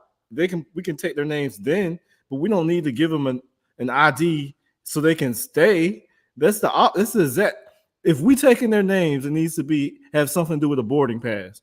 The last thing we need to do is take their names and then allow them to stay. That's like working backwards. Like if we identify you and you have no documents, what the next immediate step? How do you know when you finish your? How do you know when you finish your deportation process if you've never taken actual like account of inventory? All of it? Yeah, census. Bro. But my point is, yes, my point is take inventory, but that's on the way out the door. Like, don't take inventory and have them here. Like on the way out, you can say, okay, what's your name to make sure they don't come back. I feel that. Maybe take a picture, get a fingerprint, so we see them again. Then maybe we put them in jail. But how do you know that? How do you know how far you are, how close you are to reaching the goal of getting them out if you don't know how many there are? I honestly, bro, I don't care. I just need to go. All right, so fellas, I think that this is probably a really good time for us to give our final thoughts on the topic. Just gotta get the hell up out of here. He said, does voting even matter? Fast, bro. You go to Mexico. I don't care. We don't even have to send them where they're from, bro. Just go. Let's start with G. Run down. When your next episode is dropping as well. We got 2, 4, 1, 2, 3, 4. So yeah, we got enough time. Everybody can give about 2 minutes. Man, just make sure y'all subscribe to the page at GSHPOD. Wherever you get podcasts, you can search GSHPOD and find that. New episodes will definitely be coming soon. Just as it relates to the voting and Unpacked, shout out to everybody listening, participating in the chat. I know Trey had a couple folks glazing them up, but that's all good. That's not. Come on, bro. That ain't right. Hey, look, I mean, I'm shouting out the participation. Oh, no, listen, it was fun. They said Trey is making some articulate points right now. Yeah, they put some fresh glaze on it for real. But no, the crazy part is they don't agree with me in person, but when I debate with y'all, I thought you just said the young boys love you. That wasn't my. Those were the young ends. Yeah, those were the young ends. You said I gotta send my boys the link. I got you, Trey. Talk to us. Land your plane. W's, bro. Them wasn't the young ends. No, man, just shout out to everybody. And as it relates to votes, hey, look, whatever makes you feel good, do what makes you feel good. Don't try to make yourself feel good. Make it other people do what you think they need to do. If you feel like you need to vote for yourself, vote for yourself. Don't blame other niggas because your candidate didn't win.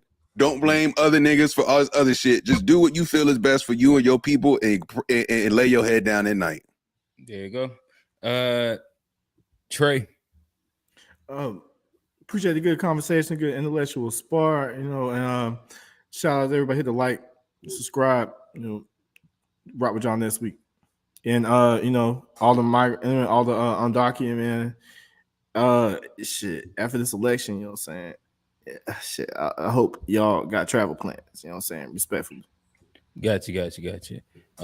Black men, FBA should be leaving the gynocentric majority of Black women. There you go. Kamu, talk to us.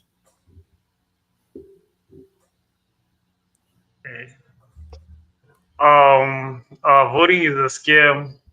Really doesn't work. I mean, I'm telling you, as someone who's 80% of the population, but every time you need to get something done, you have to loot, you have to riot, you have to go extra mile. Voting doesn't work. So imagine when you constitute 14% or 13% of the actual constituency of the country. It really is a joke. So another thing with illegals, I mean, we also have a similar problem here. I would like for Donald Trump to Nigerians. win. Yo, bro, don't talk about those ones. If Donald Trump wins, if Donald Trump wins in America, I think it's gonna translate down here. We're also gonna chase them away, and have documented people, and people come here the right way and stuff like that. Illegals are really causing a problem here, bro, and they're not documented. We can't trace them. Police can't get them. It's crazy. So I would really like to see Donald Trump win. If Camilla wins, South Africa is also fucked because they're gonna come. It's gonna be an influx again. So. Hey, don't blame us for y'all shit, bro. Hey, now, Kamu gonna blame. He gonna blame Black America. Hey, y'all niggas are fucked regardless of who gonna be president over here, my brother. Let me tell you that right now. Bro, if y'all are my majority. Kamu, I ain't gonna lie. Kamu just tried to put every consequence on not Black America, on our political system. He said, and then he also just revealed that he wants Donald Trump to win for sure. I got you, Kamu. We got you, brother. My apologies, fellas. I wish that we could have gotten to the third party thing. I kind of overlooked it on there. But nonetheless, if I give just a quick not recap, but just I guess my recap of things. Does voting matter? I think to an extent, I think it matters more this year in North Carolina than it does inside a good majority of America. I think that local and state does matter enough when it comes down to I'm over here on the east side. They about to build a good little sports complex over in my backyard, and I'm not mad at it. Like the light rail and where it ran in Charlotte, it brought property value up in a lot of places. These were referendums and things that were voted on. But in mass, do I think that there are different levers to the game that are being pulled? Yes. Do I think that money, especially if we get into the idea of like a corporatocracy, I think there's heavy influence when it comes down to lobbyists and what and how it impacts our money. As we get into what is the word? The deep state, as we get into like these conspiracy theories, I think that some things don't have to be conspiracy if it's provable. And I think that the swamp, the deep state, these are all things that you can look at and see and you can trace and understand just through like pure logic. If you have had an office for the past 30 years, you do have some connection to power there. You do have some influence, and no matter who comes in, you can outlast them if y'all disagree. And I think that is also a way how establishment DC does work. So nonetheless, saying all those things to say, will I vote this coming election? Yes. But who you voting for? I think that there's variant degrees. I don't know, to be honest. Like I could run like last episode of To Be Fair Show, I ran down my pros and cons of each candidate. I don't think we got enough time for that, but I have like a list of things for each one. And I'd love for like something to break over these next ones for me to make a very concerted effort of who I am voting for. Listen, I had a nice little old black lady come up to my door Monday, Tuesday, and I broke the same thing down to her. I don't know. I could vote for Trump. I could vote for Kamala. I could vote for Jill. Oh shit! You vote for Kamala, bro. That's crazy. I could vote for any of them. I'm only voting for what's going to benefit me and people that look like me that are around me and what I think will actually work. And if you have a policy or policies, I'm not interested inside identity politics to where I will be tribal to any thought or ideology outside of what is beneficial for me and the people I believe that look like me. But nonetheless, this has been a great episode of the Unpacked presented by the To Be Fair Show and the G-ish podcast. Make sure you like, comment, subscribe on both channels. Make sure you donate. Cash apps are inside the description. And with that, we have had a great, amazing episode, and we're out. Peace. Peace.